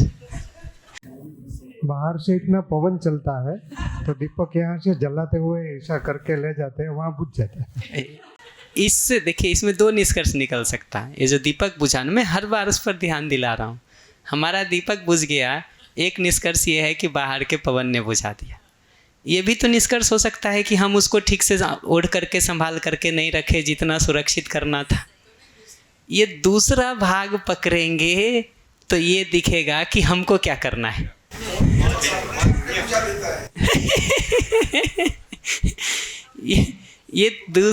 ठीक कह रहे हैं, ये दूसरा भाग पकड़ेंगे ना तो हमको क्या करना है ये दिखाई देगा। अगर सिर्फ पहला ही भाग पकड़ के रखेंगे कि बाहर के पवन ने बुझा दिया, फिर तो संसार के ही ठीक करने का प्रोग्राम निकलेगा बिना खुद ठीक हुए। और अंदर अध्ययन से ये पता चलता है कि दिया बाहर निकल रहे हैं तो हवा तो होगी ही। एग्जैक्टली, संसार को देखे हैं तो पता ही है कि बाहर ऐसा होने ही वाला है जी, तो उतना प्रोटेक्शन के साथ निकलते हैं ना। हमको पता है शिविर करते समय ठंडा पानी पी लूँगा तो गला बैठ जाएगा, तो गर्म पानी भरे हुए हूँ जी, फ्लास्क लेके घूम रहा हूँ। 300 ग्राम एक्स्ट्रा वजन लेके चलना पड़ता है इसके कारण लेकिन चलते हैं क्योंकि पता है गला बैठ जाएगा अदरवाइज। तो पता है बाहर का तो तैयारी करके ही निकलनी होती ना जी। पता ही है आग लगी हुई है, उसमें चलना है, तो फायर प्रूफ जैकेट तो तंदुरुस्त होना ज़रूरी है ना। हम कहते हैं आग जला रही है, आग की समस्या है कि हम जल गए। हम ये नहीं देखते हैं कि फायर प्रूफ जैकेट हम ठीक से नहीं पहने इसलिए जल गए। ये हाँ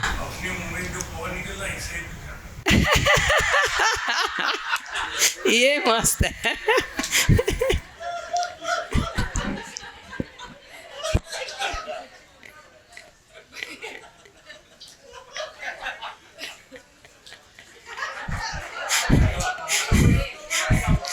माइक दो भाई, उनको माइक दो, कुछ कहना चाहे तो।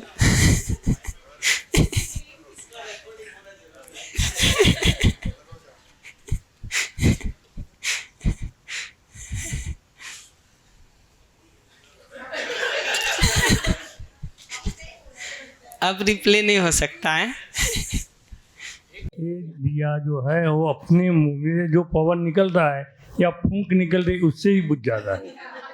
एग्जैक्टली, इसलिए हमको उतना सावधान होने की ज़रूरत है अपने में।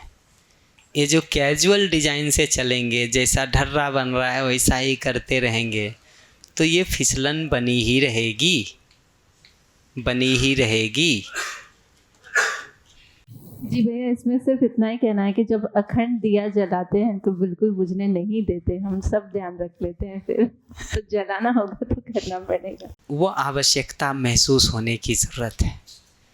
या तो इसमें इतना सुख दिखने लगे, सही दिखने लगे और उसमें इतना सुख दिखने लगे, या जिस अन्यथा जीने के डिज़ाइन को हम बनाए हुए हैं वो गलत दिखने लगे और उसमें प्रगाढ़ दुख दिखने लगे। ये 2 में से कोई एक कम से कम हो जाए तो उम्मीद है कि आप अखंड दिया जलाने की सोच सकते हैं कि जो जी रहे हैं हम, ठीक, उसी में हमको दिखने लगे कि ये रास्ता तो गलत ही है, इसमें तो दुख ही है, कुछ भी और करेंगे ज़िंदगी में लेकिन ये तो नहीं करेंगे। इतना निष्कर्ष तो निकल जाए। अगर इधर से चलेंगे तो, उधर से चलेंगे तो ये सही है, इसी में मेरा सुख है, इसी में मेरा शुभ है, ये बात हमको दिख जाए। कैसे दिखेगी? पहला तर्क से, दूसरा अपने निरीक्षण से। निरीक्षण पूर्वक जो भास आभास होता है वो आधार बनता है इस सच्चाई को देखने का। उसके बाद अभ्यास पूर्वक जब हम उसको पुष्ट करते हैं तो वो प्रतीति, अवधारणा या साक्षात्कार बोध में कन्वर्ट हो सकता है। निरंतरता को पाने के आधार पर, स्थिरता को पाने के आधार पर।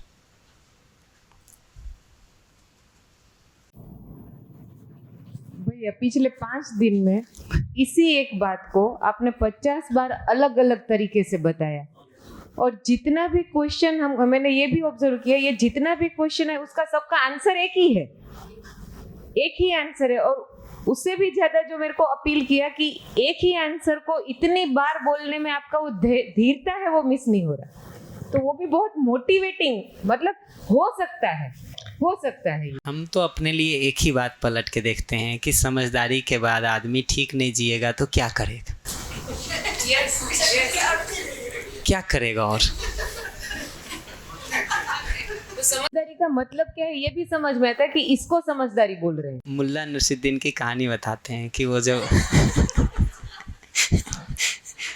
राग अलापने गया ना तो ऐसा शुरू किया, तो रोज़ यही करे। किसी ने उसको कहा मुल्ला आगे भी बढ़ोगे किसी दिन की यही करोगे? कहा जिसको अपना राग नहीं मिला है वो ढूंढे, हमको तो हमारा मिल गया है। तो भाई जिसको नहीं मिला है वो बहुत सारा ढूंढे, हमको तो हमारा मिल गया है। सहअस्तित्व पर ध्यान को बनाए रखने का, उसके अर्थ में भाव, उसके अर्थ में विचार, उसके अर्थ में आचरण, वही राग अलाप रहे हैं जी। जो दुखी है वो ज़्यादा ध्यान रखेंगे और सतर्क रहेगी जी, कंपेयर टू अदर्स। ठीक कह रहे हैं। जितनी पीड़ा उतनी जल्दी उसके लिए राहत की संभावना है, बशर्ते बाहर निकलने की प्रवृत्ति हो। पीड़ा होने के बाद दो संभावना है। एक संभावना है कोसते रहें, ये सब नलायक हमारी ज़िंदगी को नरक किए हुए हैं, परमात्मा को भी हम ही मिल गए थे, हमारी ज़िंदगी में ही ऐसा घटित होता है। ठीक है, ये कोसने के डिज़ाइन से तो नहीं राहत मिलेगी।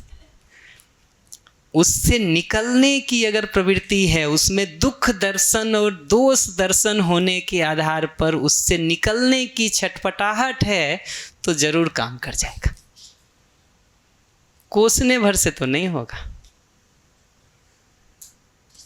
इसीलिए सजगता के साथ जब बही जाए गाड़ी दूसरी दिशा में, तो सजगता के साथ क्या देखेंगे पूछिएगा, तो दुख दर्शन होना ज़रूरी है, दोष दर्शन होना ज़रूरी है। वहाँ ताप दुख का दिखना ज़रूरी है कि इस अवस्था में होते हुए हम कितना तड़प रहे होते हैं।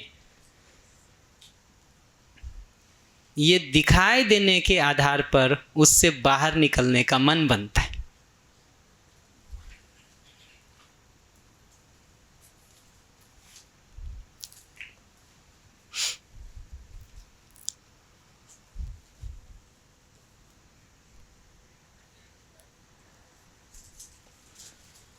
कोई और बात तो नहीं?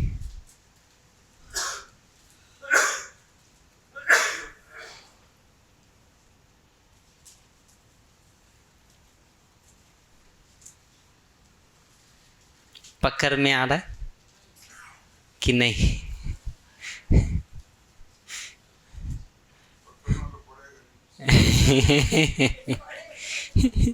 ये समझ में आ जाए कि और कोई उपाय नहीं है। ये समझ में आ जाए कि और कोई उपाय नहीं है। जो अभी हम कर रहे हैं वो ज़्यादा पीड़ादायक है। पीड़ा को भी अप्रिशिएट कर पाते हैं। अगर वो ना होती तो ध्यान ही ना जाता है।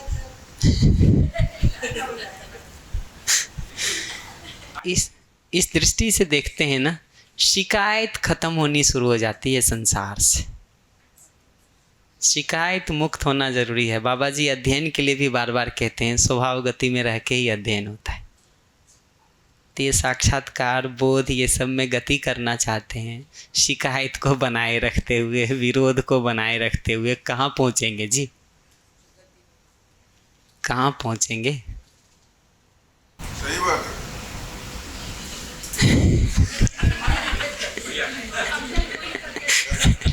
यहाँ माइक दे दीजिए जी। देखिए ये तो तय करना ही पड़ेगा। हम जितनी देर के लिए भी अपने अंदर शिकायत भरे हुए हैं, हम जितनी देर के लिए अपने अंदर विरोध भरे हुए हैं, हमको समझ में आना चाहिए कि अपने जागृति के रास्ते में अपने हाथ से ही हमने एक बड़ा पत्थर उठा के रख रखा है। ये दिखना ज़रूरी है कि जितनी देर के लिए भी हम विरोध से भर रहे हैं, शिकायत से भर रहे हैं, द्वेष से भर रहे हैं, ईर्ष्या से भर रहे हैं, तुलना से भर रहे हैं, उतनी देर तक हम अपने ही हाथ से अपने जागृति के रास्ते में एक बड़ा सा पत्थर उठा के रख दे रहे हैं।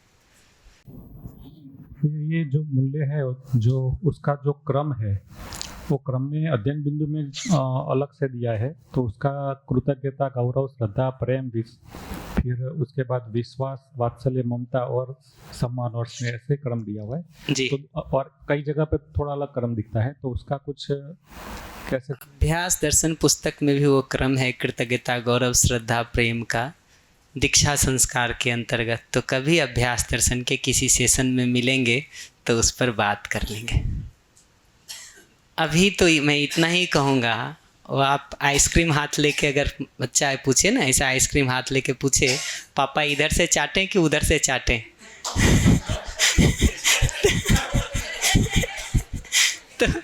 तो उत्तर तो यही है, बेटा जहाँ से मन करे वहीं शुरू कर लो नहीं तो पिघल जाएगा थोड़ी देर में। पूर्वी दी कह रही है जल्दी आइसक्रीम खा लो नहीं तो पिघल जाएगा, कहीं से भी शुरू करो तो ये जो अंकुर पैदा हुआ है ना, इसको संभाल करके आचरण में लाने का काम करेंगे तब तो ठीक, नहीं तो पिघल जाएगा थोड़ी देर में, ढूंढना मुश्किल होगा कि कहाँ गया तो ये कोई मुद्दा नहीं है कि विश्वास से शुरू करें, कि सम्मान से करें, कि स्नेह से करें, कि प्रेम से करें, कि ममता से करें, जहाँ से बने वहाँ से शुरू कर लीजिए। पर आपने पूछ ही लिया है प्रश्न तो थोड़ा बता देता हूँ। कृतज्ञता वाले रूट से शुरू होना जो है ना, इस जगह से है कि एक बच्चा जब बड़ा होना शुरू होता है और अगर उसका ठीक से ध्यानाकर्षण करा दिया जाए तो उसको दिखता है कि उसके परिवार से लेकर के समाज के बहुत सारे लोगों ने उसको बहुत सारा सहयोग किया है। ये बात कह रहा था कि बच्चा जब बड़ा होता है ना, तो उसको जितने लोगों का परिवार से और समाज से सहयोग मिल रहा होता है, उस पर अगर उसका सटीकता से ध्यान दिला दिया जाए तो बहुत सरलता से वो देख पाता है कि बहुत सारे लोगों का बहुत सारा सहयोग उसको मिल रहा है, जबकि वो कुछ विशेष उस समय कर नहीं पा रहा है।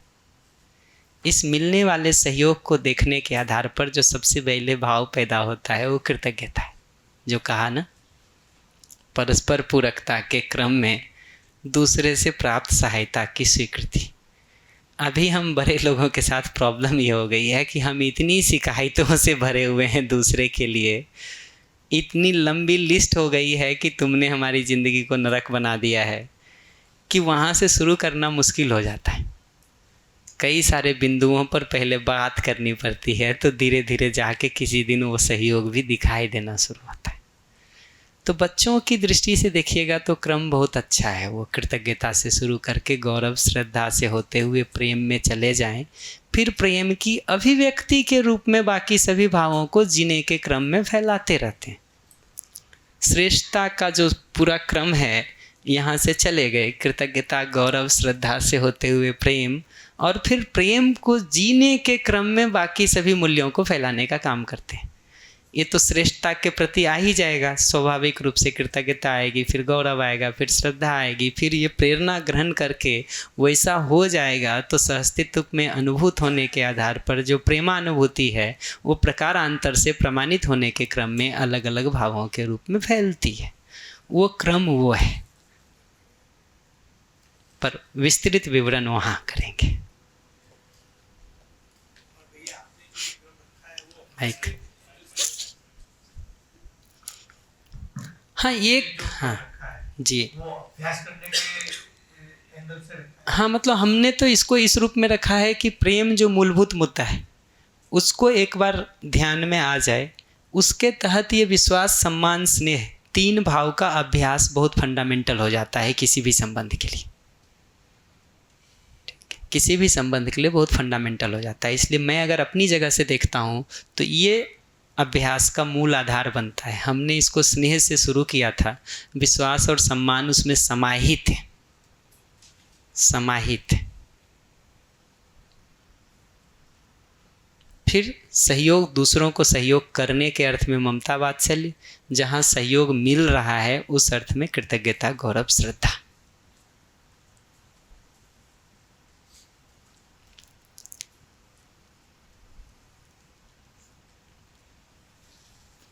ठीक है। ये इनमें जो 9 मूल्य हैं, इनकी तो थोड़ा जैसे सब जुड़े हुए हैं प्रेम में, प्रेम कंप्लीट वैल्यू है, वो समझ के ही रख रहा हूँ। लेकिन जो गौरव और श्रद्धा है ना, बाकी सब वर्ड्स की भी प्लेसिंग हो जाती है, लेकिन गौरव और श्रद्धा का एग्जैक्ट प्लेसिंग नहीं होता, एक जैसा ही बन रहा है कि श्रेष्ठता को देख पाना। अभ्यास की दृष्टि से मैं पहले इसका उत्तर देता हूँ। अभ्यास की दृष्टि से कोई फर्क नहीं पड़ता है। आप उसको गौरव समझ रहे हैं, गौरव समझिए, श्रद्धा समझ रहे हैं, श्रद्धा समझिए, कुछ भी कर लीजिए, ये ऐसे ही है। ठीक है, जैसे आप पूछेंगे कि भाई दिल्ली जाने के लिए इस रास्ते से जाएं कि इस रास्ते से, किसी से चले जाओ, धीरे धीरे जो उसमें कमियां होंगी वो सॉर्ट आउट हो जाएंगी। चलना जरूरी है। आपको गौरव समझ में आ रहा है, गौरव विकसित कर लीजिए। श्रद्धा समझ में आ रही, श्रद्धा विकसित कर लीजिए। अच्छाई ही तो आएगी जी, अच्छाई ही तो आएगी। अंतर दोनों में देखिएगा तो टेक्निकल अंतर है बेसिकली। श्रद्धा जो है वो उसका हायर लेवल है, जहाँ हम प्रेरणा को प्राप्त करके पूरी तरह से वैसा होने के लिए तत्पर हो गए और उस प्रेरणा को हम ग्रहण करते हैं, अंगीकार करते हैं और वैसा बनते हैं। वो भी हायर लेवल पर जा कर के उसको श्रद्धा का है। लोअर लेवल पर तो वो गौरव और सरलता में ही आ जाता है।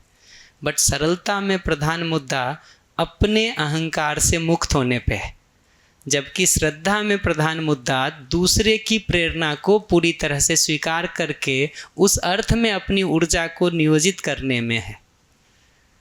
विचार किया जाए।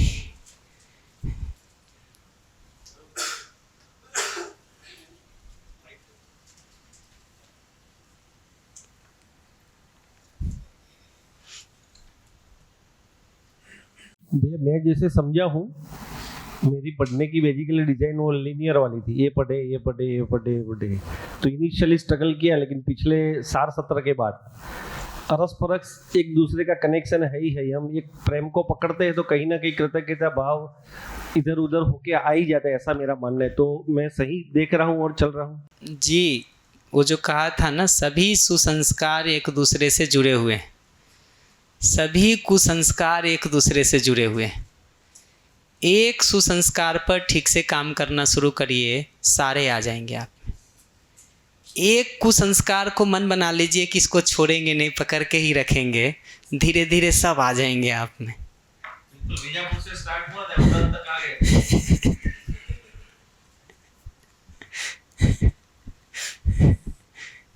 वो शोले या कौन सी मूवी का है जिसमें अमिताभ बच्चन बता रहा होता है कि थोड़ा ये कर लेता है, थोड़ा वो कर लेता है, अब माता जी ये करेगा तो इतना तो करना ही पड़ेगा। शोले का है ना, वो लाइन से पूरा लिस्ट गिना देता है। तो ऐसे ही है जी, एक को पकड़ के रखिएगा ना तो वो सब आ जाएगा। इस पिक्चर भी देख रखे हैं तो मेरा अगर देखिएगा ना तो 8, 9, 10th में तो कितनी मूवी देखी होगी, गिनती नहीं है जी।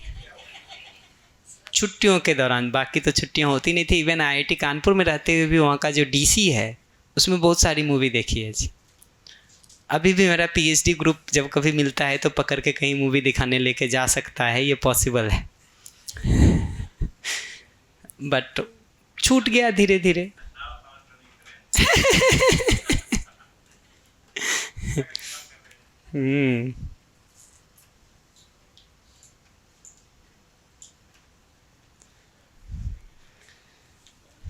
बढ़िया।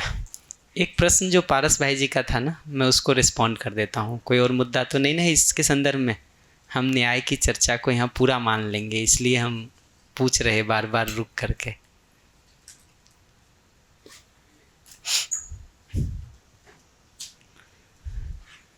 तो अब अगले 15 मिनट में ना जो बात मैं कह रहा हूँ उसको प्रस्ताव की तरह लिया जाए, प्रस्ताव की तरह ही जांच परख किया जाए। ऐसा नहीं माना जाए कि यही पोजीशन है और यही सत्य है। ठीक है, मैं खुले मानस से ही रख रहा हूँ, खुले मानस से ही उसको देखा जाए।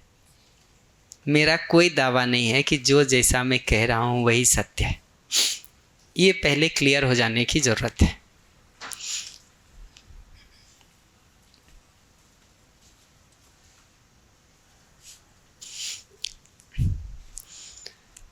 तो कोई और प्रश्न तो नहीं? माइक दे दो।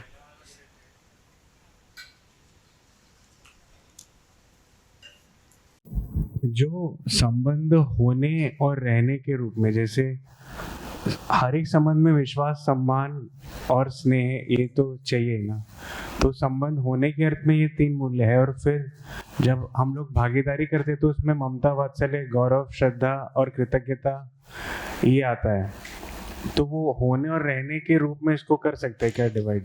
वो भी बहुत अच्छा कैटेगराइजेशन नहीं है, क्योंकि होने रहने को जिस तरह से दर्शन में परिभाषित किया गया है, वो होने को स्वयं में व्यवस्था के रूप में देखा गया है, जबकि रहने को व्यवस्था में भागीदारी के रूप में देखा गया है। तो शब्दों का प्लेसमेंट जो एक बार हो गया है कहीं, उसको बना के ही रखना पड़ता है बाकी चीज़ों को एक्सप्लेन करते समय। और ये जो ममता, वात्सल्य, श्रद्धा, गौरव, कृतज्ञता है, इसमें एक सहयोग लेने और सहयोग देने लेने का काम है जी। और दोनों परस्पर पूरकता है। सहयोग लेने को भी अगर हम ठीक से करते हैं ना, देने वाला तृप्त होता है। इतना ही चाहिए उसको। गुरु शिष्य संबंध में लिखा हुआ है कि शिष्य को बोध होने पर गुरु को प्रसन्नता होती है। ये नहीं होता है कि बदले में लाख रुपया का चेक काट के दो। वो प्रसन्नता ही उसकी उपलब्धि है। ये पकड़ना जरूरी है। परस्पर पूरकता के संबंध में जब हम किसी को सहयोग करते हैं और वो उसको स्वीकार करके आगे बढ़ जाता है, वही तृप्ति है जो उसका रिटर्न है। वही तृप्ति है जो उसका रिटर्न है। ऐसे ही जब हम पा रहे होते हैं तब तो मिल ही रहा है हमको सहयोग, तो परस्पर पूरकता साफ दिखाई देती। तो दोनों ही तरफ से परस्पर पूरकता का ही संबंध है। दे करके अगला तृप्त होता है, ले करके हम तृप्त होते हैं, और वाइस वर्सा। और विश्वास, सम्मान, स्नेह बना ही है इसके बैकग्राउंड जी जी जी। उसमें देने लेने का नहीं, वो मतलब है ऐसा जी। भाव वो बना ही रहता है, तभी ममता वात्सल्य की बात हो पाती है, या कृतज्ञता, गौरव, श्रद्धा में गति हो पाती है। विश्वास बहुत फंडामेंटल है। विश्वास नहीं हो ना, शंका हो जाए, कोई गति नहीं है। लेकिन बच्चे के लिए ये क्यों मुद्दा नहीं होता और कृतज्ञता से क्यों शुरू करते हैं, उसको अगर देखिएगा तो बच्चा विश्वास करके ही चलता है। ये क्यों वहाँ कृतज्ञता से शुरू हो जाता है, यहाँ नहीं होता है, उसको देखिएगा ना। बच्चा विश्वास करके ही चलता है। हमारी हालत बिगड़ गई है। हम में से ज़्यादातर लोग ज़्यादातर समय अविश्वास से भरे हुए। हमने मान लिया है कि अविश्वास तो करना ही पड़ेगा, लेकिन बच्चा शुरू विश्वास से कर रहा है, इसलिए कृतज्ञता से बात शुरू हो सकती है। वो विश्वास ही नहीं हो, हर चीज़ आपकी हमको शंका की दृष्टि से देखेंगे। आप सहयोग भी करने आते हो ना, तो हमको लगता है जहर मिला के तो नहीं खिला रहे हो। अब कहाँ बात बढ़ेगी जी। हम कहीं जाएं, आपकी शंका की दृष्टि हो, आपको लगेगा ये 4 आदमी को हमारा उठा के ले जाने तो नहीं आया है। अब क्या करिएगा जी। शंका की दृष्टि से एक बार आप बात को शुरू कर देते हैं ना, बात ही खत्म हो जाती है फिर। वो बात ही खत्म हो जाती है। शंका की जो प्रवृत्ति है ना, वो बढ़ने ही नहीं देता फिर हमको किसी चीज़ के ऊपर। और मैं बार बार ध्यान दिलाऊंगा, हम सारी समीक्षा स्वयं को केंद्र में रख के करते हैं, न कि दूसरे को। तो ये बार बार देखा जाए कि हम ऐसा करते हैं कि नहीं करते। दूसरे ऐसा करते हैं, इसको देखने का कोई उपलब्धि नहीं। इसका उपलब्धि तब है जब हम ठीक हो जाएं और दूसरों को ठीक करने में सहयोग करना चाहते हैं। और उसकी प्रीरिक्विजिट तो है हम ठीक होना। बिना ठीक हुए आपको ठीक करेंगे, ये तो थोड़ा ज़्यादा है। तो जो मैं सुना रहा था ना पिछले दिन, कभी कभी मैंने अपने दिल को यूं भी बहलाया है। जो बात खुद समझ में नहीं आई हो, दूसरों को समझाया है।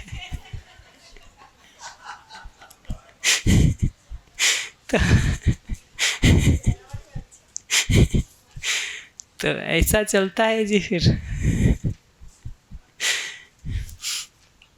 मैं आ जाता हूँ पारस जी के प्रश्न के। हाँ, उनका कुछ ज़रूरी है, दे दीजिए। तब तक भैया मैं गुजराती में एक छोटा सा भजन है, जी। पग मने धोवा दियो रघु राय, आज मने शक पड़े मन माए। तो मैं विद्या की रोशनी में नहीं था, कुछ ध्यान हो जाता था।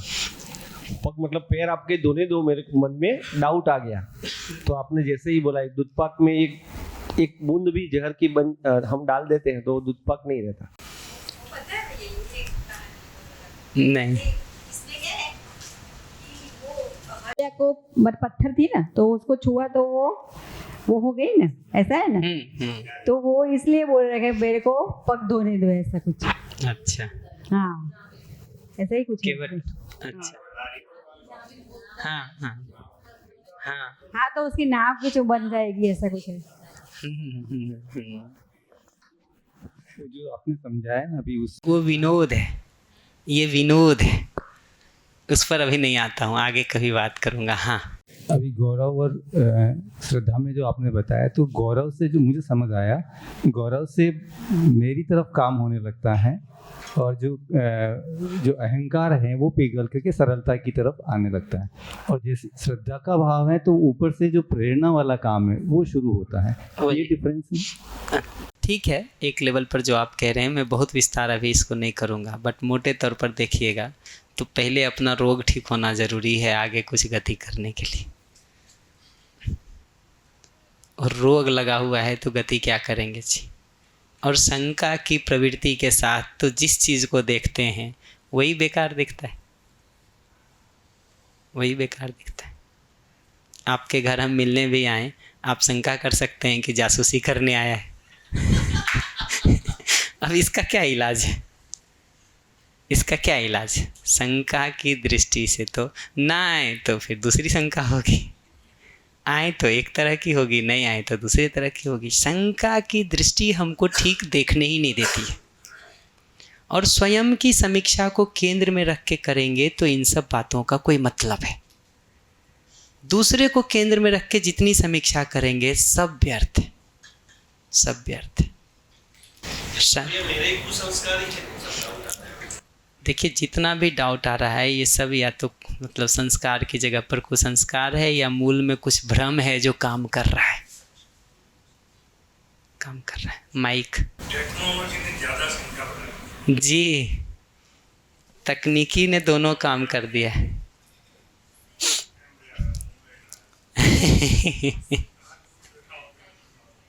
ठीक बात है।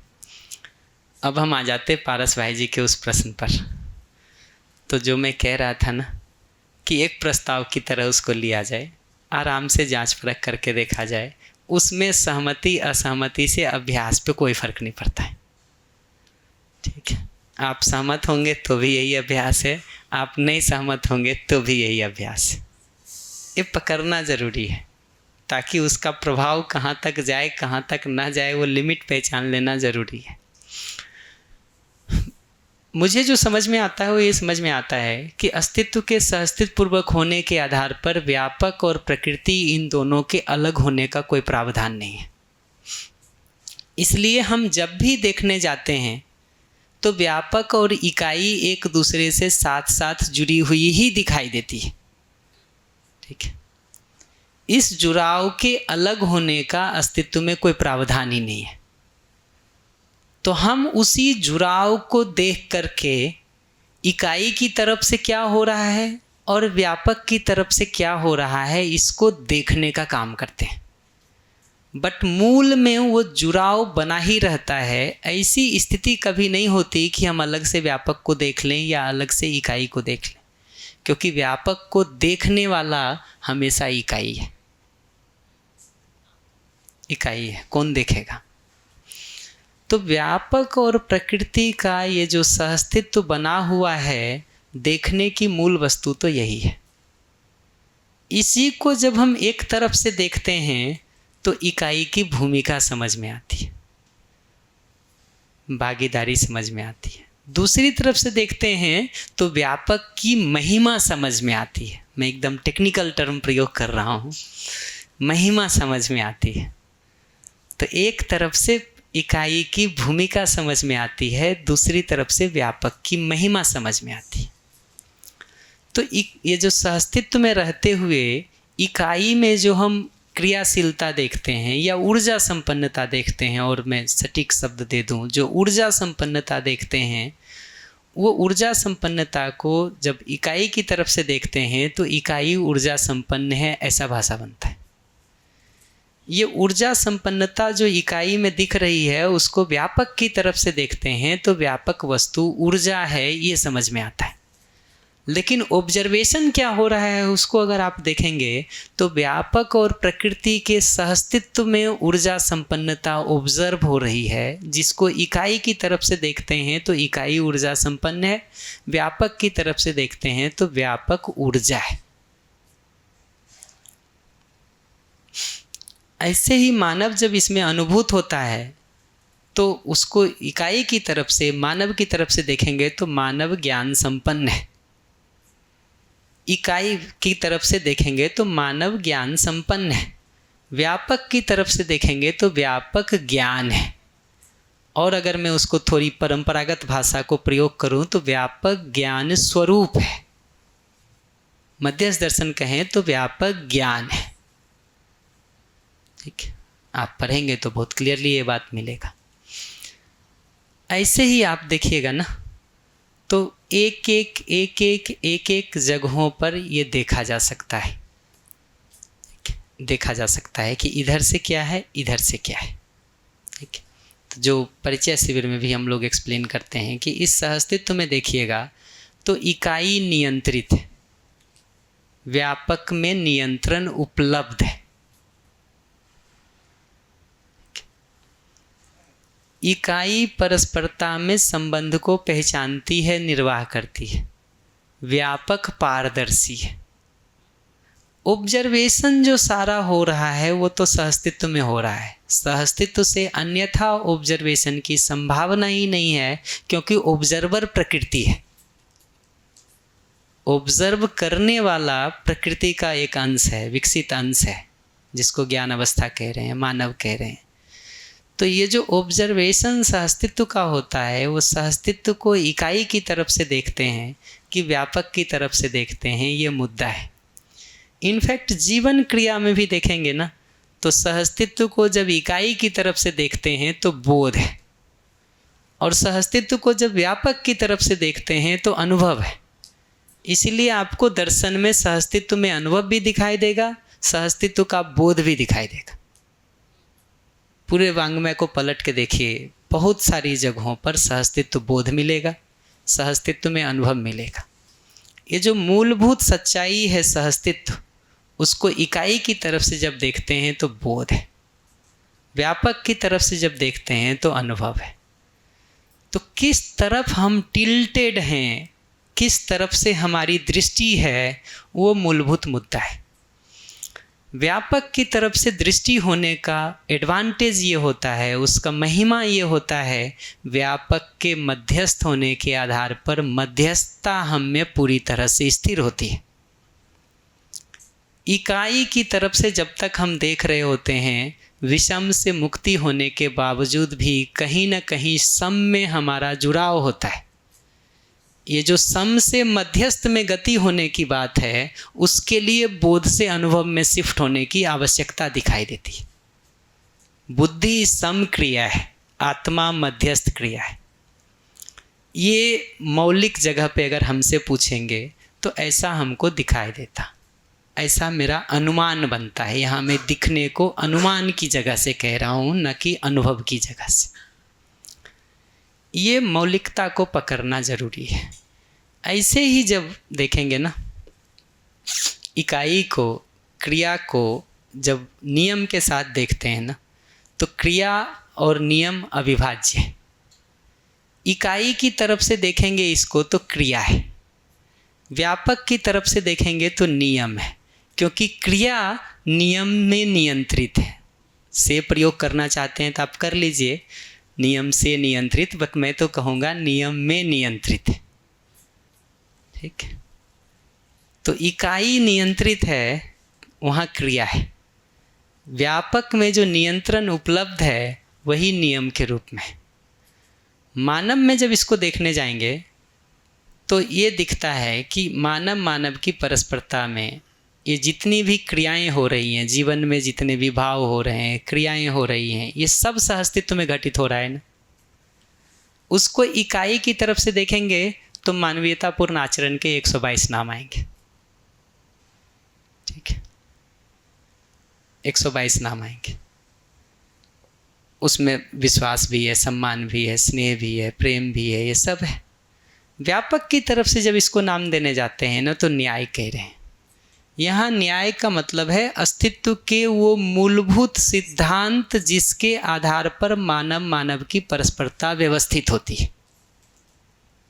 न्याय की परिभाषा पकड़ लेना जरूरी है कि जब हम कहते हैं कि व्यापक ही नियम न्याय धर्म सत्य के रूप में है या ये व्यापक सहज संज्ञा है, वहाँ न्याय का मतलब है अस्तित्व के वो मूलभूत सिद्धांत जिसके आधार पर मानव मानव की परस्परता में व्यवस्थित होकर के जीना हो पाता है।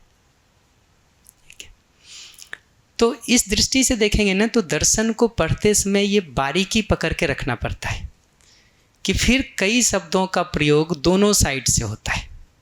जैसे ज्ञान शब्द है, अगर इसको इकाई की तरफ से देखेंगे तो जीवन ज्ञान, अस्तित्व दर्शन ज्ञान, मानवीयतापूर्ण आचरण ज्ञान, ये जो शब्द प्रयोग कर रहे हैं ना, ये ज्ञान शब्द का क्रिया की ओर से प्रयोग है। इकाई की ओर से ज्ञान शब्द का प्रयोग करके जीवन ज्ञान, अस्तित्व दर्शन ज्ञान, मानवीयतापूर्ण आचरण ज्ञान कह रहे हैं। ये सब जीवन में होने वाली क्रियाएं हैं। इनको देखते हुए व्यापक की तरफ से इसको कहते हैं तो ज्ञान है। परंपरागत भाषा में कहेंगे तो ज्ञान स्वरूप है। ऐसे ही भाव के स्तर से, तो ज्ञान के स्तर से कहा, भाव के स्तर से जब जीवन की क्रियाओं को ऑब्जर्व करने जाएंगे तो इधर से विश्वास, सम्मान, स्नेह, ममता, वात्सल्य, श्रद्धा, गौरव, कृतज्ञता, प्रेम, ये सब भाव दिखाई देंगे जो फंडामेंटली प्रेम के भाव में लिप्त हो जाता है। इसको जब व्यापक की तरफ से देखने जाएंगे तो भाव के जगह पर उसका नाम या तो न्याय दें या वहाँ से देखेंगे तो प्रेम नाम भी दिया हुआ है। तो इस तरफ से देखेंगे तो जीवन ज्ञान, अस्तित्व दर्शन ज्ञान, मानवीयतापूर्ण आचरण ज्ञान, उधर से देखेंगे तो ज्ञान व्यापक के लिए। ऐसे ही जब प्रेम शब्द का प्रयोग कर रहे हैं तो हमको पहचानना जरूरी है कि हम किस साइड से प्रेम शब्द का प्रयोग कर रहे हैं। इकाई के साइड से प्रेम शब्द का प्रयोग कर रहे हैं तो क्रिया है, मानव जीवन में होने वाली, जागृत जीवन में होने वाली क्रिया है। व्यापक की तरफ से उसी घटना, वही एक घटना जो सहअस्तित्व में अनुभूत होकर के एक भाव जीवन में बना हुआ है, उसको व्यापक की तरफ से देखेंगे तो भाषा बनेगा व्यापक प्रेम स्वरूप है। कि स्वरूप शब्द में निर्णय पूर्वक प्रयोग कर रहा हूँ। सामान्य भाषा में अगर हिंदी की आपको थोड़ी पकड़ होगी तो समझ में आएगा कि वो प्रेम ही है जो जीवन जिसका आस्वादन कर रहा है, जीवन जिस रस की अनुभूति कर रहा है, उस रस का नाम प्रेम है। तो वो मैं बार बार एक एकदम सरल उदाहरण देता हूँ और उसको देख के मैं इसको क्लोज कर देता हूँ कि जब हम खाना खाते हैं ना, दही खाते हैं तो खट्टा लगता है। ठीक, खट्टा लगना किसको होता है, किसको पता चलता है? मुझे, जीवन को। इसीलिए खट्टा मानव संचेतनावादी मनोविज्ञान की एक क्रिया है। आप खोल के देखिएगा, उसमें एक क्रिया होगा खट्टा। ठीक, खट्टा है कौन? दही। आप ही उत्तर दे रहे हो ना। दही और आपके सहअस्तित्व में एक क्रिया घटित हो रही है। खट्टा को लगने की तरफ से देखेंगे तो जीवन की एक क्रिया है, खट्टा को होने की तरफ से देखेंगे तो वो वस्तु है जो खट्टी लग रही है। तो व्यापक में अनुभूत होने के आधार पर जो प्रेमानुभूति हो रही है, उसको इकाई की तरफ से देखेंगे तो प्रेम का भाव है जीवन में व्यापक। और किसको, कौन खट्टा है, अगर ये सवाल पूछेंगे, ठीक, तो व्यापक है। किसकी अनुभूति हो रही है? व्यापक में। व्यापक लूज भाषा कहूँ तो व्यापक की, दर्शन में मिलता है वो भाषा भी, ठीक, उसकी अनुभूति हो रही है। चूँकि प्रश्न किस का में पूछते हैं इसलिए उत्तर का में देने से सामान्य हिंदी में बैठ जाता है, नहीं तो मैं कहिए। तो किसकी अनुभूति हो रही है? तो व्यापक की। क्या अनुभूत हो रहा है? प्रेम का भाव। ठीक है, तो लगने की जगह से देखिएगा, खट्टा लगने की जगह से तो जीवन में, होने की जगह से देखिएगा तो दही है।